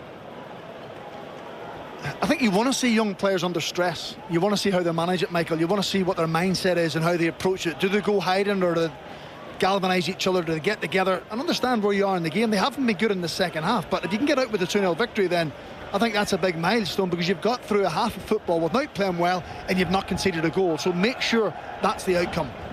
Goodness knows, Stephen, the Nations League has given us all so much stress over the last 5 or 6 years. We don't need any more.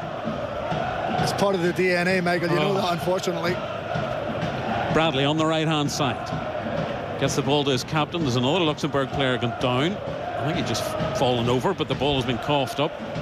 It has not been an impressive 25 and a half minutes of football from either side, really, the second half. Northern Ireland with McNair giving the ball to Kieran Brown. We're about to see a change for the men in white, and it'll be Eldin Dzogovic coming on, defender, for his 7th cap. Dzogovic just doing a little bit of jogging up and down on the spot. Long ball chested down by the boy from Brazil, Jamal Lewis, down by the corner flag. Is he going to try and win the corner or the throw in? Defender gets the ball clear. And that's only as far as George Saville takes a touch off Ollison. That'll be a Northern Ireland throw in and a chance for Dzogovic to come on. No, he's not. He's still doing his jogging about, very gymnastic. And the appropriate literature being handed over to the 4th official. Northern Ireland in possession of the ball inside the centre circle. Let's see if they can work something on the right-hand side with Ballard. Scoops it forward, looking for Bradley. Directs it into the path of Shea Charles. Back with Ballard. Twisting and turning. Nicely done. Charles on the right-hand side. He's brought 2-3 defenders with him. Slots the ball through into the channel for Conor Bradley goes down under the challenge, and that'll be a Northern Ireland throw in on the far side. He actually draws fouls from defenders because he entices them to go for the ball, and at the last minute he just nicks it away. No, that's a skill itself, isn't it? Just to try and draw free kicks from people. It is the free kick, a couple of yards in from the far side. Bradley's been in the wars. He's got his hands on his knees, flexing them, and he'll leave the set piece to be taken on the right hand side by George Saville. Two men in the wall, cutting out the angle to the near post. Price, McNair, Ballard, Brown, McGuinness, all inside that Luxembourg penalty area. We've played nearly 28 minutes of the second half. Referees keeping a close eye on Daniel Ballard, McNair and Brown, who are just in front of the penalty spot. Here comes the ball in from Saville. Ballard's up, and it's off his shoulder and out. He didn't get a clean connection on it. That really should have been 3-0, you say. Clean connection, proper header from Ballard, and that would have been a double change about to come from Luxembourg, with Christophe Andrade winning his first cap, defender, and also Zogovic too. Yeah, that ball in from Daniel Ballard, similar to actually his goal, only this time it's in the air as opposed to on the ground. If he gets even a glancing header, the pace is on the ball from Saville and it ends up in the back of the net, so a chance gone to begging. Vega has gone off, and the captain Jans has gone off as well, so presumably the armband has been handed to somebody, and Northern Ireland make that change. Isaac Price going off, and it's the distinctive blonde head of Ross McCausland of Rangers. Played just over 50 minutes. The Old Firm defeat at the weekend, and McCausland is on for his 4th international cap. Isaac Price getting a pat in the back, so it's number 7 on for number 14, and McCausland has taken an advanced position up alongside Josh McGuinness. And he's got 17 minutes in which to impress his manager and the home fans. Northern Ireland leading by 2-0. Morris, the goalkeeper, hasn't really had many saves to make, to be honest, in the whole game. Picked the ball out of his own net in the opening 20 minutes twice. And he's got the ball at his feet now. Long raking pass looking for Zogovic. Header won by Kieran Brown, picked up by Shea Charles. Hume on the far right hand side for Northern Ireland. Still 2-1 Poland in Glasgow. Kieran Brown just outside his own penalty area. Lateral ball for Ballard. Flicked forward nicely by Hume. Shea Charles. He's gone past Martins. He's taken a tumble under the challenge. That'll be a free kick. Right hand side. He's got such a deceptive change of pace, Shea Charles. Very similar to Conor Bradley. He makes you think he can win the ball and you can take it off him, and he just drops a handbrake, changes a gear and gets away from people. Again, he hasn't influenced the game tonight as much as what I would like. It's difficult sometimes playing as a midfield through him and George Saville against 3, because they have an extra man and you've got to pick your moment of when you can press and when you can drop off. But just that little moment shows the class and the quality that he has got. And if Northern Ireland ever play a midfield 3, I would like to think he'll be more dominant. So here we go. Can it be 3 goals from 3 set pieces against Luxembourg? Free kick to be played in by Charles. Far side, the Northern Irish right. McNair's at the back post. It's off the knee. McCausland, penalty spot, trying to let the ball drop for a shot. Cleared by the white-shirted defenders. Captain Trey Hume is the last man back in a green jersey. And he's waiting for Paddy McNair to take his place. The heart of that defence is back with Peacock Farrell to Hume. Gives it back to his goalkeeper, all in that ready pink outfit away to our right. The pitch has played really well. Long ball forward by McNair. McGuinness gambled on that occasion. The defender was going to miss the ball. He didn't. And the white shirts have it on the far side. So you would think in the next 10-15 minutes, clearly, Michael, that Luxembourg are going to have to gamble. They're going to have to commit more men forward to try and get this goal, which means Northern Ireland have to be clever. When they win the ball, can they pick them off? Can they pick that right pass on the counter-attack? Zogovic is on the right-hand side. The substitute. Forward by Gerson. Out comes goalkeeper Billy Peacock Farrell. Gets an awful tumble, and the long-range shot from Ollison goes wide when Peacock Farrell and Paddy McNair got all tangled up, ran into each other. Did Peacock Farrell make a clear call for the ball outside his penalty area? I don't think it matters, because he doesn't need to get involved. Paddy McNair has it under control. I understand if the ball's in behind Paddy McNair and he's struggling a little bit, you're going to help him out. You're a goalkeeper for a reason. Keep your distance, allow the defender to deal with it, stay in your line. I think that was a dangerous move instigated by Billy Peacock Farrell when there was no need. Ollison hit it first time for 25 yards. Had that been on target, it's 2-1 and a goal out of nothing. A gifted goal, sliced out of play on the far side by Pinto, the substitute. Michael O'Neill, hands in pockets, edge of the technical area. Still that little group of 4 young Northern Ireland substitutes warming up down the touchline below us on the left hand side. Bradley goes down under the challenge. Nothing doing, says the Romanian referee. It's been a curate's egg of a performance from Northern Ireland. Promised so much in the opening 20 minutes. The second half has been nothing to write home about. Luxembourg, again, I'm sure the stats will say they've had much more possession in this second period. And that chance gifted to them a moment ago is been their most likely source of a goal. Well, look at the 2 chances they've had. There's been Paddy McNair and Daniel Ballard getting tangled up with one long ball in the first half, and Billy Peacock Farrell and Paddy McNair in the second half. So they haven't really opened Northern Ireland up at any stage, which is a huge positive. It's just been little moments of laxing concentration or sloppiness from Northern Ireland that's gifted them. Do we expect to see McNair playing in a more defensive role in the absence of Johnny Evans in future? Owen Toll obviously has gone back into the squad. I do. I think Paddy would prefer to play in midfield, but I think Michael likes him as that linchpin at the back, that experience, that pace, that reading of the game. 29 years of age, having either Kieran Brown or Owen Toll beside him, or Daniel Ballard, still young men trying to make their way in the game. Paddy's an experienced international footballer now, an experienced championship footballer, so I think Michael likes that at the heart of his defence. So I think that's where we'll see Paddy for the foreseeable future. Attempted ball down for Ross McCausland on this near side. Northern Ireland left, ball's out of play. Thrown will be taken by Jamal Lewis. So when you mentioned Johnny Evans, this is the type of game where Johnny would stand in the middle of that back 3, take the ball, absorb it, tell the boys to settle down, just have that leadership qualities. And this is what I'm talking about.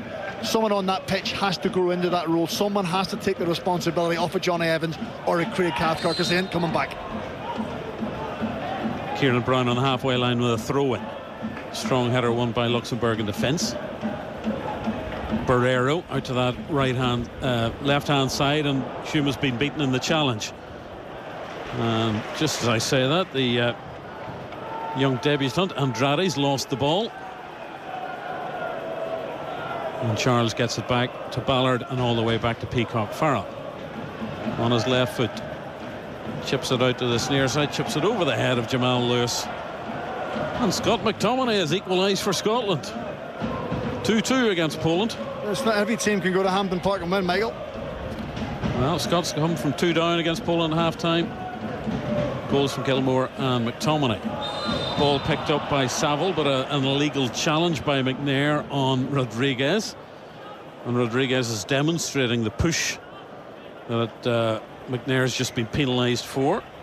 I mean, he's actually Rodriguez was holding exactly, but he's saying McNair's jersey. He's saying to Paddy McNair, "You're pulling my jersey," and Paddy's thinking, "I'm afraid it's the other way around." Yeah. Seeing instances like that, it's a football, and just allow the 2 players to get on with it. They're both trying to do the same thing, gain an advantage for themselves. Just get on with play. 10 minutes left. Northern Ireland do not need to concede a goal from this set piece. It's in the middle of the park. And it's about 12 yards out from the 18-yard box, so call it 30-yard strike and goal possibly. Rodriguez standing over it. He's winding up for the shot. 3 men in the Northern Ireland wall inside the D. He's going to play it short, get it back again. They've made a bit of a mess of that. Bonart has got it in the edge of the area. Still the chances there for Luxembourg. It's pinging around all over the place. Northern Ireland haven't cleared it convincingly. They will do now. Ross McCausland. That's a nice ball for Bradley on the right hand side. Northern Ireland on the counter attack. Here comes Bradley streaming forward. He's got support from Charles. McCausland's at the back post. The defender makes an absolute mess of that. Comes off his shin. He's very lucky it didn't deflect into the path of a green shirt. We're going to get a double change here with Paul Smith and Ali McCann coming on. Shea Charles coming off.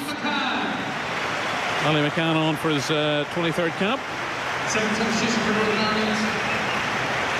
And Daniel Ballard is making way for Paul Smith. And it's cap number 11 for Smith. So that's obviously going to mean a change at the back. Yeah, I think Trey Hume will go and play right centre half. I would imagine Conor Bradley will go back to his initial position as right wing back, and Paul Smith will play just ahead of him. And I think it's a good decision to bring on Ali McCann. Shea Charles has been through a power of work, hasn't really had a lot of involvement in the game, but's covered the ground, hasn't played a lot of football over pre-season. Yes, he played for Sheffield Wednesday, or started at the weekend, but get some fresh legs on. Has Brown be yellow carded for delaying the throw-in? I think he has. Yeah, he has. The old Jamal Lewis yellow card. Oh, Kieran Brown? It was, but do you remember Lewis got yellow carded for it? Well, he ended up, he got sent off, yes, didn't right. he? Yeah, you're right, yeah. Conor Bradley's won a corner kick. That sums him up. The right wing back playing wide left. There you go. Don't put me in a position. I'm just going to roam all over the pitch. Fine, son, on you go. Saville looking for the ball to take this corner. We've got 7 minutes of normal time left to play. I've made aside from the substitutions, I've made very few notes in this second half, which is not usually a good sign of a thriller. Saville now, this will be an outswinger with the left foot from the left hand side. Plenty of green shirts in there, crowding the goalkeeper. Flicks off a head out to Paul Smith, who's been urged to shoot from outside the penalty area. Ball's going to be played back in eventually from McNair on the right. Chance for Bradley on his left foot, deflects high into the night sky. McGuinness is making trouble inside the 6-yard box, and I think he's made too much trouble for the Romanian referee's liking. And that'll be a free kick for the men in white. Well, Paddy McNair, I felt, could have put the ball in first time. He doesn't. He delays a little bit. It ricochets about. Bradley gets a shot with his left foot, and I think it is a free kick. Josh McGuinness trying to outmuscle the goalkeeper and gives away a free kick. Sebastian Till is coming on, and Edvin Waratovic is coming on, and making way Gerson Rodriguez, who has big strong fella. He's thrown himself about tonight. What a frustrating evening. And Sebastian Till, his two brothers have played for Luxembourg, and his dad played as well, Serge. So he's on for the remaining 6 minutes of the match. I don't know. I don't. Well, it's an odd one, isn't it? Two subs, you're 2-0 down, 6 minutes to go. Yeah, it's probably not going to have a huge impact in the game, or we certainly hope it won't. No. Whether he's just trying for roll his dice one last time. That's a foul on Ali McCann. White number 16, the back of his green shirt. I always thought he would be the natural successor to Stephen Davis. Probably not as good on the ball as Stephen, but goes about the game quietly sometimes. You don't actually realise what he's doing, but he turns the ball over well, he gets forward well. He's missed a bit of football with Preston, but I think he'll be a big player in the years to come as well. Ball forward by Kieran Brown isn't controlled by McCausland. 4.5 minutes of normal time left to play. Those hoping to avoid the traffic are making their way out of the stadium. There's a run now by Carlson. There's a good challenge there by Ali McCann. Won the ball back for Northern Ireland. Northern Ireland breaking out of defence. This is Smith racing down that right hand side, tries to get the ball in. It's going to break eventually, or Bradley will leave it because it's going to be a corner kick on that right hand side, and there's the sort of pace that the home fans want to see from little Paul Smith. Well, when you make the substitutions, you want them to have an impact. Paul Smith does exactly that. We said that Luxembourg would push on. There would be spaces for our forward-thinking players to try and go and neutralise. Paul Smith loves running into space. Conor Bradley was bounding up the outside of him. He probably should have played him into his right-hand side, but Northern Ireland end up with a corner, and this is where they've been at their most threatening all night long, set plays. George Saville can't have played in any other games where he's taken more corners and set pieces. It's another corner. This will be an in-swinger from Saville's left foot. 3.5 minutes left. Is there going to be a third goal? Oh, it's a poor one, straight on top of the goalkeeper. And Anthony Morris will just bowl that ball out. And Luxembourg will try and look for a goal in the dying embers of this match. Certainly been a second half to forget. And there are more and more home fans making their way towards the exits. Luxembourg have this ball on the right-hand side. That's a foul by Ross McCausland. It'll be a free kick a couple of yards in from the Luxembourg right. 17,213. Thank you for your 17,213, not quite full capacity. A little knot of Luxembourg fans in the far corner in their red and white, watching now as this set piece is going to be played in by that man Sebastian Till, who's just come on, left-footed. Not a great one. It's off the shin of McCann and volleyed away by Jamal Lewis. 21 players inside the Northern Ireland half. 2.5 minutes of normal time left to play. Looking for the man on the right-hand side, Luxembourg. Kieran Brown wins the header. And that's out of play from Djokovic on this near side. So I think it's fair to say it's not been perfect. No. But we probably knew with this young group of players it was never always going to be perfect. What they had to do, Michael, was learn how to win games of football that probably people expected them to win, or games that were tight. And I think over the past 10 months, starting from Denmark, I think they've shown that. They've got a different way about them. Yes, there's room for improvement. Tactically and technically, they can probably get better all the time. But it's nice to have to learn when you're winning games. Learn when you're winning means you keep evolving. The morale stays up, the camaraderie stays up. And yes, there's a lot to improve. But I think overall, winning a game against Luxembourg is another step forward.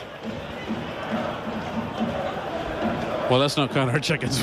We have sat here in nights where things have gone badly wrong in the last 5 or stoppage time minutes. So, well, Luxembourg, I don't think that was a foul.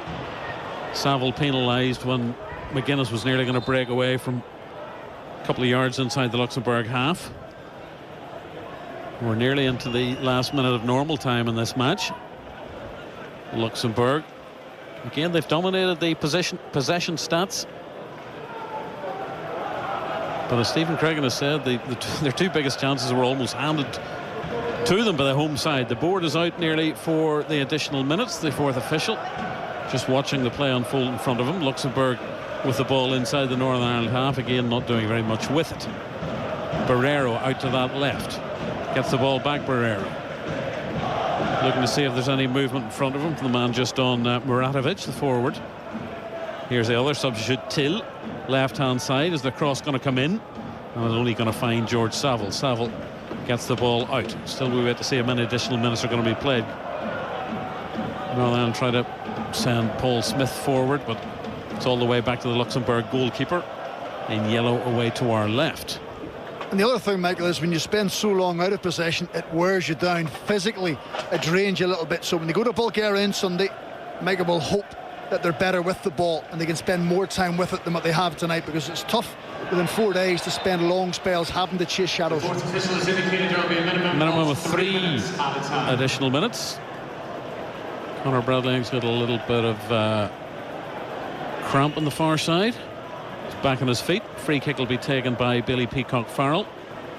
A family group have seen enough in front of us. And they're making their way down the steps. And Billy Peacock Farrell's come well out of his penalty area to take this free kick. All the players on that far side of the park. He's looking up for Josh McGuinness, who hasn't done too much on the occasion of his 80th cap. Northern Ireland have won the ball back. They won the right hand side. This is Smith down under the challenge, tumbling. The assistant referee on the far side looked at it, but Luxembourg have come away with possession, still in that far corner of the pitch. And if Northern Ireland won the ball back, it hasn't gone out of play. With a white shirt, Ali McCann can't get the challenge in, and Muratovic comes away with the ball. Possession coughed up.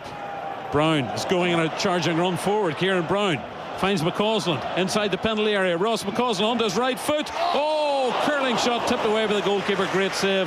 McCausland thought he'd opened his international account. That'll be a corner kick. Brilliant play initially by Kieran Brown. Intercepts the pass forward and then has the awareness to pick out Ross McCausland on this left-hand side. He always wants to go on his right foot. He's desperate for the goal to open up for him. He skips inside perfectly. And you said for long spells Morris in goal has had nothing to do. Well, that's a stunning save. It looked like it was going to nestle into that bottom left-hand corner and just solidify Northern Ireland's victory, but it stays at 2-0. Second minute of stoppage time. Yet another corner. Yet another chance for George Saville. He'll play this one short and get it back. Maybe a better angle for him to the back post. McCausland's there. Another brilliant save.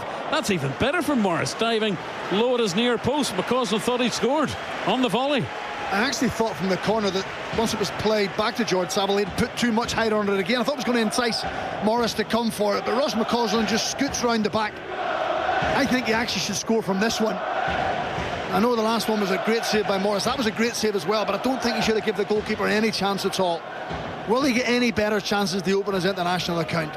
Right, last 30 seconds of the game. Saville, corner on the left-hand side. Plays it to Paddy McNair. McNair looks up, swings that in right footed, flicked header. No connection from McGuinness. That's through the goalkeeper, and I suspect that might be that in terms of the goal scoring opportunities. Some of our media colleagues are packing up their laptops and equipment and cameras, and Luxembourg is their one last attack for them. No, it's a lacklustre one. McNair gets it back to Peacock Farrell, clears left footed. And they're going to play in Glasgow 8 additional minutes, so a chance for a winner yet. Long range shot coming in, that's blocked by Kieran Brown, put out of play by Lewis on this near side. There's the blast of the whistle. Northern Ireland have kept a clean sheet. They've opened a Nations League campaign with a victory. I suspect for the first time ever, Stephen Cregan, they've beaten Luxembourg with those goals in the opening 17 minutes, both from set pieces. Paddy McNair from that long Kieran Brown throw, and Daniel Ballard touching in a well-worked George Saville free kick. So 2-0 after 17 minutes, 2-0 after 93 minutes. Those two late chances for substitute Ross McCausland. Maybe Northern Ireland should have added that third goal if you want to be picky, but we've sat here in plenty of Nations League nights and bemoaned Northern Ireland's bad luck. You have to say that was a fairly standard, a fairly routine 2-0 victory, Stephen Cregan. It was. It's what we wanted from the start of the campaign. If we were any ambitions of winning it, you have to win your home games and then go away from home and see if you can nick something along the way. But it wasn't perfect. We knew it wasn't going to be. This young side have taken great strides in the last 10 months. This is another step forward of winning a game where they didn't play particularly well. They haven't been together for a few months. There's been changes again. Michael is missing key players who would probably have an impact from the start. However, the players that come in have done well. Simply, job done. Analyse what went right, analyse what went wrong, and try and put it right for Sunday. Because if you can go to Bulgaria and you can get another win, suddenly 6 points from 2 games puts you in a really strong position. Do you foresee a different approach? Do you foresee different personnel on Sunday? I'm not so sure. I think what we will see is a Northern Ireland team who are more prudent in possession. I felt as if second half in particular they gave up the ball cheaply. They took the wrong option, they made wrong decisions. So I think Michael will look back at that, and once you analyse it and you put it into the players' minds, you walk and talk through training, it's just to reaffirm the message of you are good players, trust yourself, don't take any unnecessary risks, make sure there's no sloppiness in your play.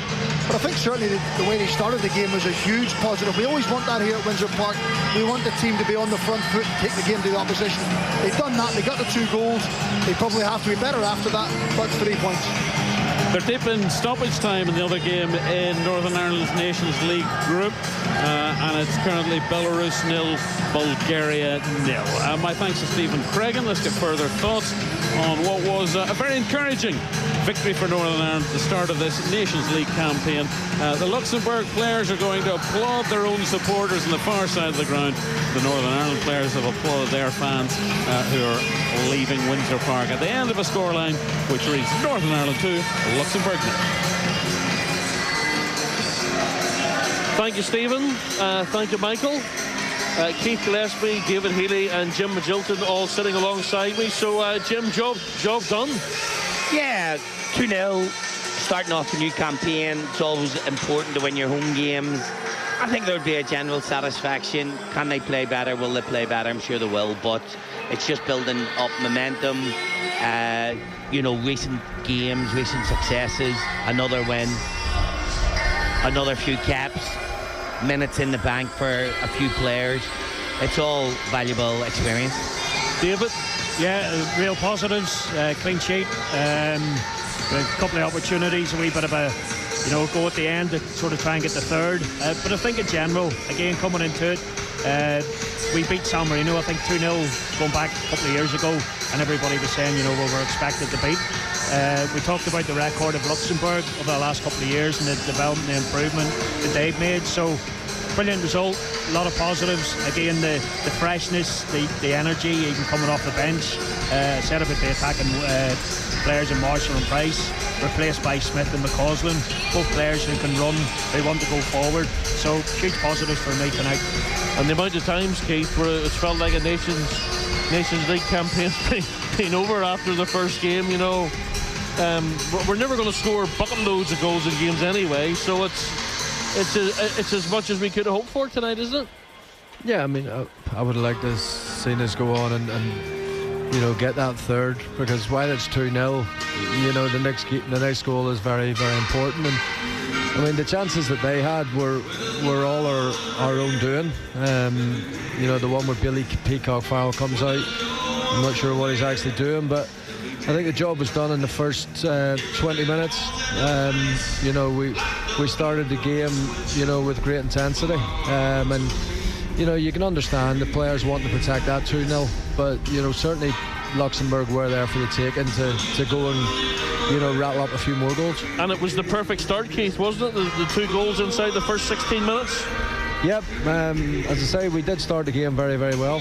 I mentioned at half-time that when you do start a game like that, it's important that you can actually get the score sheet, and we did manage to do that a couple of times. And then we did sit back and sort of let them have possession. They had a lot of possession without hurting us.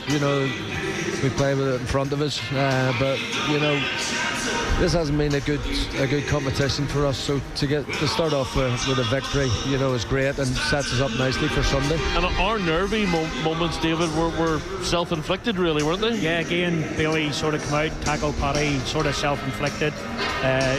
Again, sometimes there's nothing you can do as a manager or a coach when the goalie goes sort of walkabouts, but again, he didn't get punished for it, which is important. Again, a clean sheet builds belief, builds confidence, but again, I see huge positives. The age profile of the squad coming back in, the generalisation of people getting more caps and experience. Conor Bradley again, I think you could play Conor absolutely anywhere in the pitch. I think he's that good, and there's others in the round there. You see, we're just seeing the replay of Ross McCausland. He plays a lot at Rangers in off the right. He always wants to step in the pitch. Michael brought him on the left-hand side, and again, plenty of strength, stepping in and getting the shot away. He'll probably feel a wee bit frustrated that he hasn't got on the score sheet tonight. You look at the profile, David's mentioned the profile of the squad, Jim. Half of the squad, I think, 25 or under. A third of them less than 10 caps. And I think we thought there were only 2 that were over 30. So, it's about players who are looking to what's ahead of them, as opposed to a group of players that that we had for a long time. You were looking back on what they had achieved. Yeah, Michael's made that point publicly, and I think there has to be patience around that as well, because young players have to develop. Shea Charles again is another standout player at this level, and he wasn't as dominant as he has been, but you can tell that he's benefiting from playing at this level. He looks so comfortable, and there'll be games when he really will go and dominate the game and dominate the ball. But I think David's made a fantastic point in respect to people that are coming off the bench that is actually improving as well. And energy in the last 20, 25 and pace. Yeah. Like at this level, pace is huge, and it's a threat. And there was a threat when obviously Ross came on and Wee Smithy came on.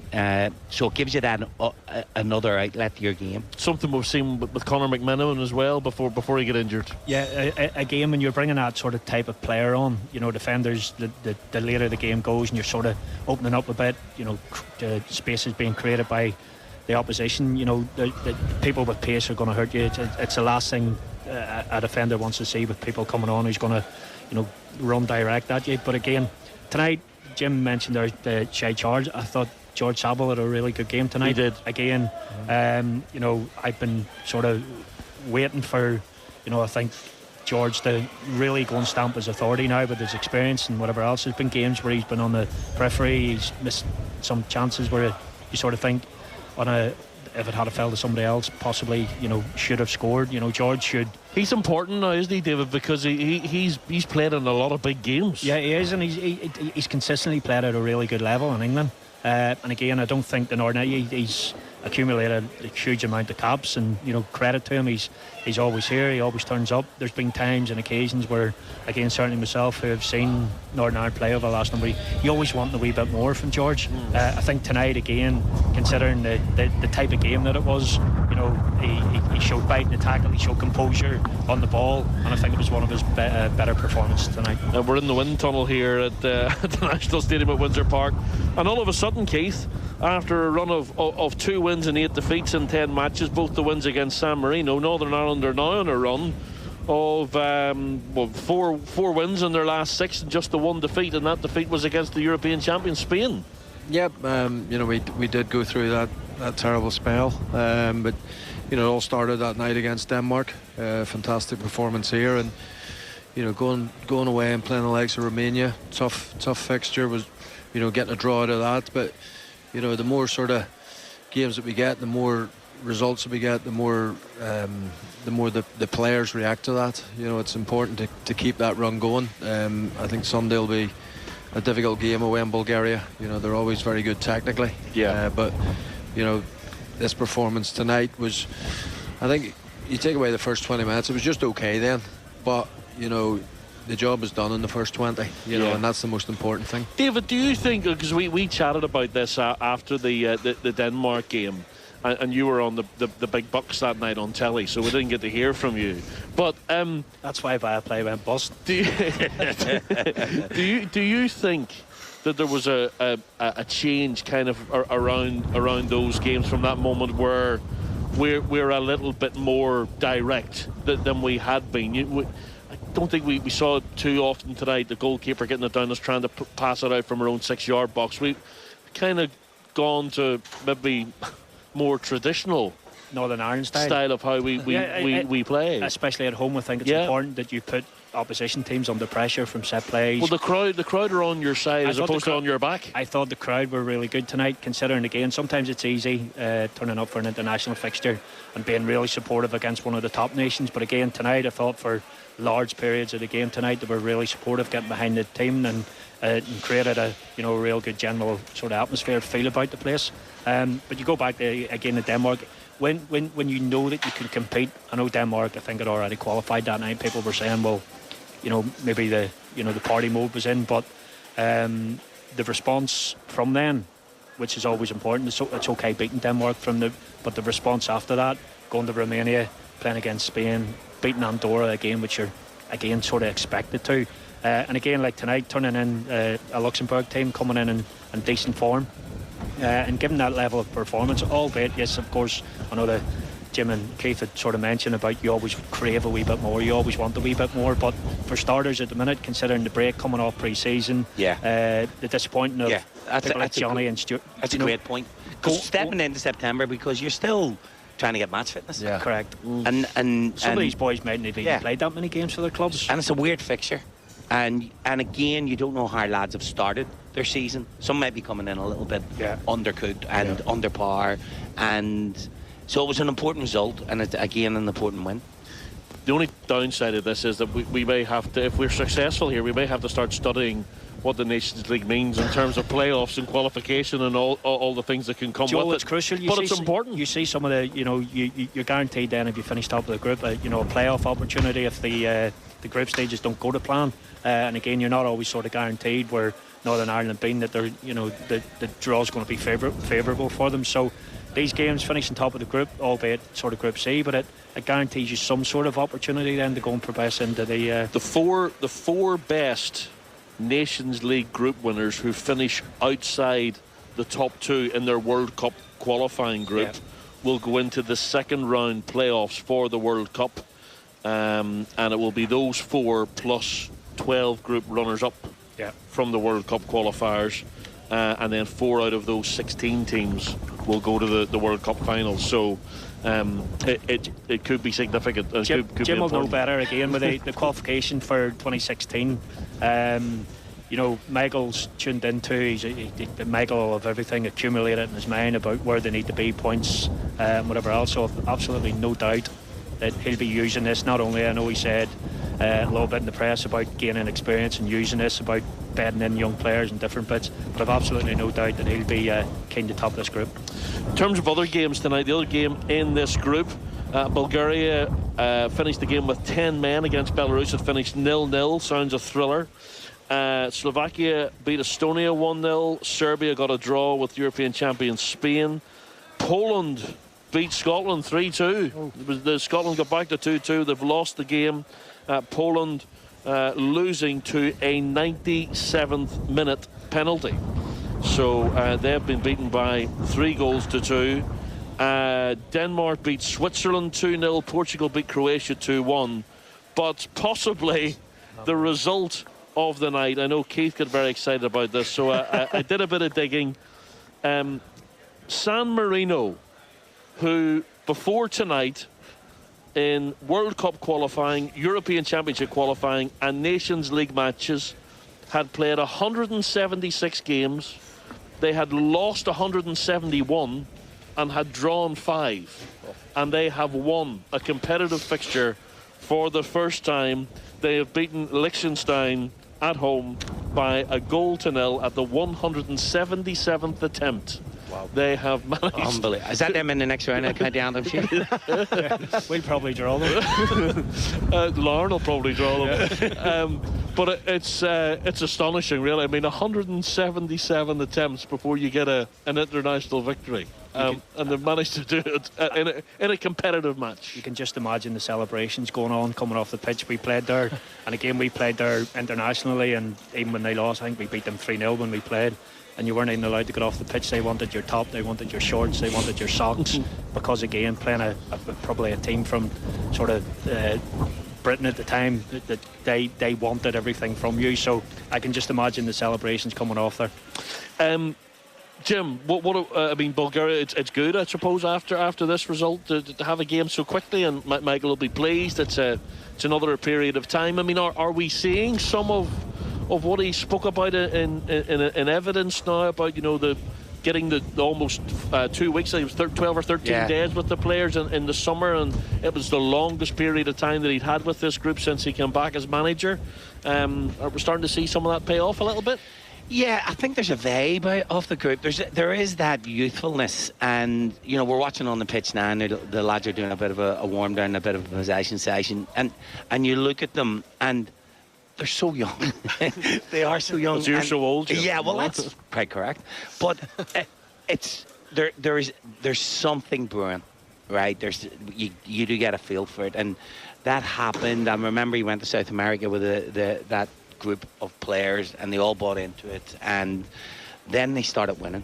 And we talk about the relevance of, I think the Denmark game was a really important result, because it gave the group belief that they're competing, for all the reasons that Denmark may not have been at their brilliant best. But I just think it's important. Every win you get at this level is so important. It builds confidence, it builds camaraderie amongst the group, it builds a team spirit, things that aren't really seen but you feel, and I do get that feeling. And you can say to the players as well, David, you can say, there's Luxembourg, didn't cause you a lot of problems. You beat them 2-0. They got 17 points in their last qualifying group for the Euros. They won 5, they only lost 3, and they finished third. So if they can go and get 17 points, you know, with a decent draw or a favourable draw, there's no reason you can't go and do something similar. And I've no doubt, again, Michael, being the astute man that he is, will have said that. Again, he accumulates a lot of points in his mind and gives the players sort of targets. But you go back. They finished ahead of Iceland and Bosnia in that qualifying campaign. Again, two teams that you're sort of thinking you put them on a similar sort of par to where we've been over the last couple of years. But again, the point going back to, you know, beating Denmark, giving that the belief, you know, probably Michael coming back in, you know, that's been his biggest result, albeit, you know, they've went on and done pretty well. Scotland away. Scotland were getting prepared for the Euros at the time, and it was a decent Scotland team. Go to Hampden, a place where probably Northern Ireland haven't won in a number of years, and go and deliver the performance and get the result that night. But I go right back, Jim mentioned there about, you know, you need a result. Michael, we played Russia here. Going back, I think Martin Patterson scored, and it was in around the time the rearranged game. The rearranged game. I think it was a snow, but Martin Patterson scored, and we won 1-0, and it sort of created a wee bit of belief going after that, albeit it took us a little bit of time to get to the, you know, the promised land of the qualification. But you need a springboard, you need a game, you need to build the belief and the confidence in that squad. He did. I have no doubt that the players are going to gain huge belief from not only tonight but the previous 4 or 5 games, taking out the Spain game, which, you know, Spain went and proved, you know, the dominant force and the quality they had throughout the summer. Well, listen, it's 5 years ago to the day that Northern Ireland beat Luxembourg here 1-0 in a friendly. They've won by 2-0 tonight. But we're talking about Spain, David. I should point out, 18 years tomorrow is the anniversary of Healy Hat-Trick Day. Right. Not to make you're talking about Jim making feel old. Yeah, I look at these two boys and I see their greys coming in their beards and just. It's even worse that it's 30 years on Saturday. I made my debut this Saturday. Yeah. Wow. So that makes me feel really old. 30th anniversary. And the same date as England game as well. Incredible. And of course the Healy Hat-Trick Day, but Johnny Evans' debut day as well. It is again, and that was. We'll miss him, won't we? No, we will. Listen, Johnny, on and off the pitch, hugely professional, brilliant ambassador for Northern Ireland, and to have the career and still continue at the level that he's playing at, and you see how highly he's thought of at Old Trafford. You know, different managers. Obviously, Van Gaal moved him on, which again was a huge mistake at the time. Johnny went and delivered. He won the FA Cup at Leicester with Brendan, and I know if anybody speaks to Brendan regarding Johnny, you know, he's a beautiful human being anyway, but you know, but Johnny in general is, and again, beautiful human being. Yeah, so Johnny's had an incredible career, and to find himself back, and I've seen Michael's comments this week about, you know, Johnny could go on and probably potentially be, you know, a manager at a top class level. Yeah. I certainly see that in Johnny. Has and when you think he blew the stereotypical centre half out of the water. Yeah. You know, that stopper, if you like, that defensive cover, header. Stevie Craigan type. Well, you said it. He's gone. But because not only could he defend, you know, it was his reading of the game, but also and he could pass. Yeah. And that was, and when he could, the manner in which he passed the ball, you know, he was an outstanding player. He was, and nice that he got to do so much of it alongside his brother, of course, Corey as well, who's been a part of so many of the good nights here as well. Thanks for joining us. Hope you enjoyed it. But it's almost 10 o'clock already. The time is flowing. We're back 4:30 on Sunday afternoon. Northern Ireland head off to Bulgaria. Let's hope they can do it all again. For me and the team, enjoy what's left of your evening.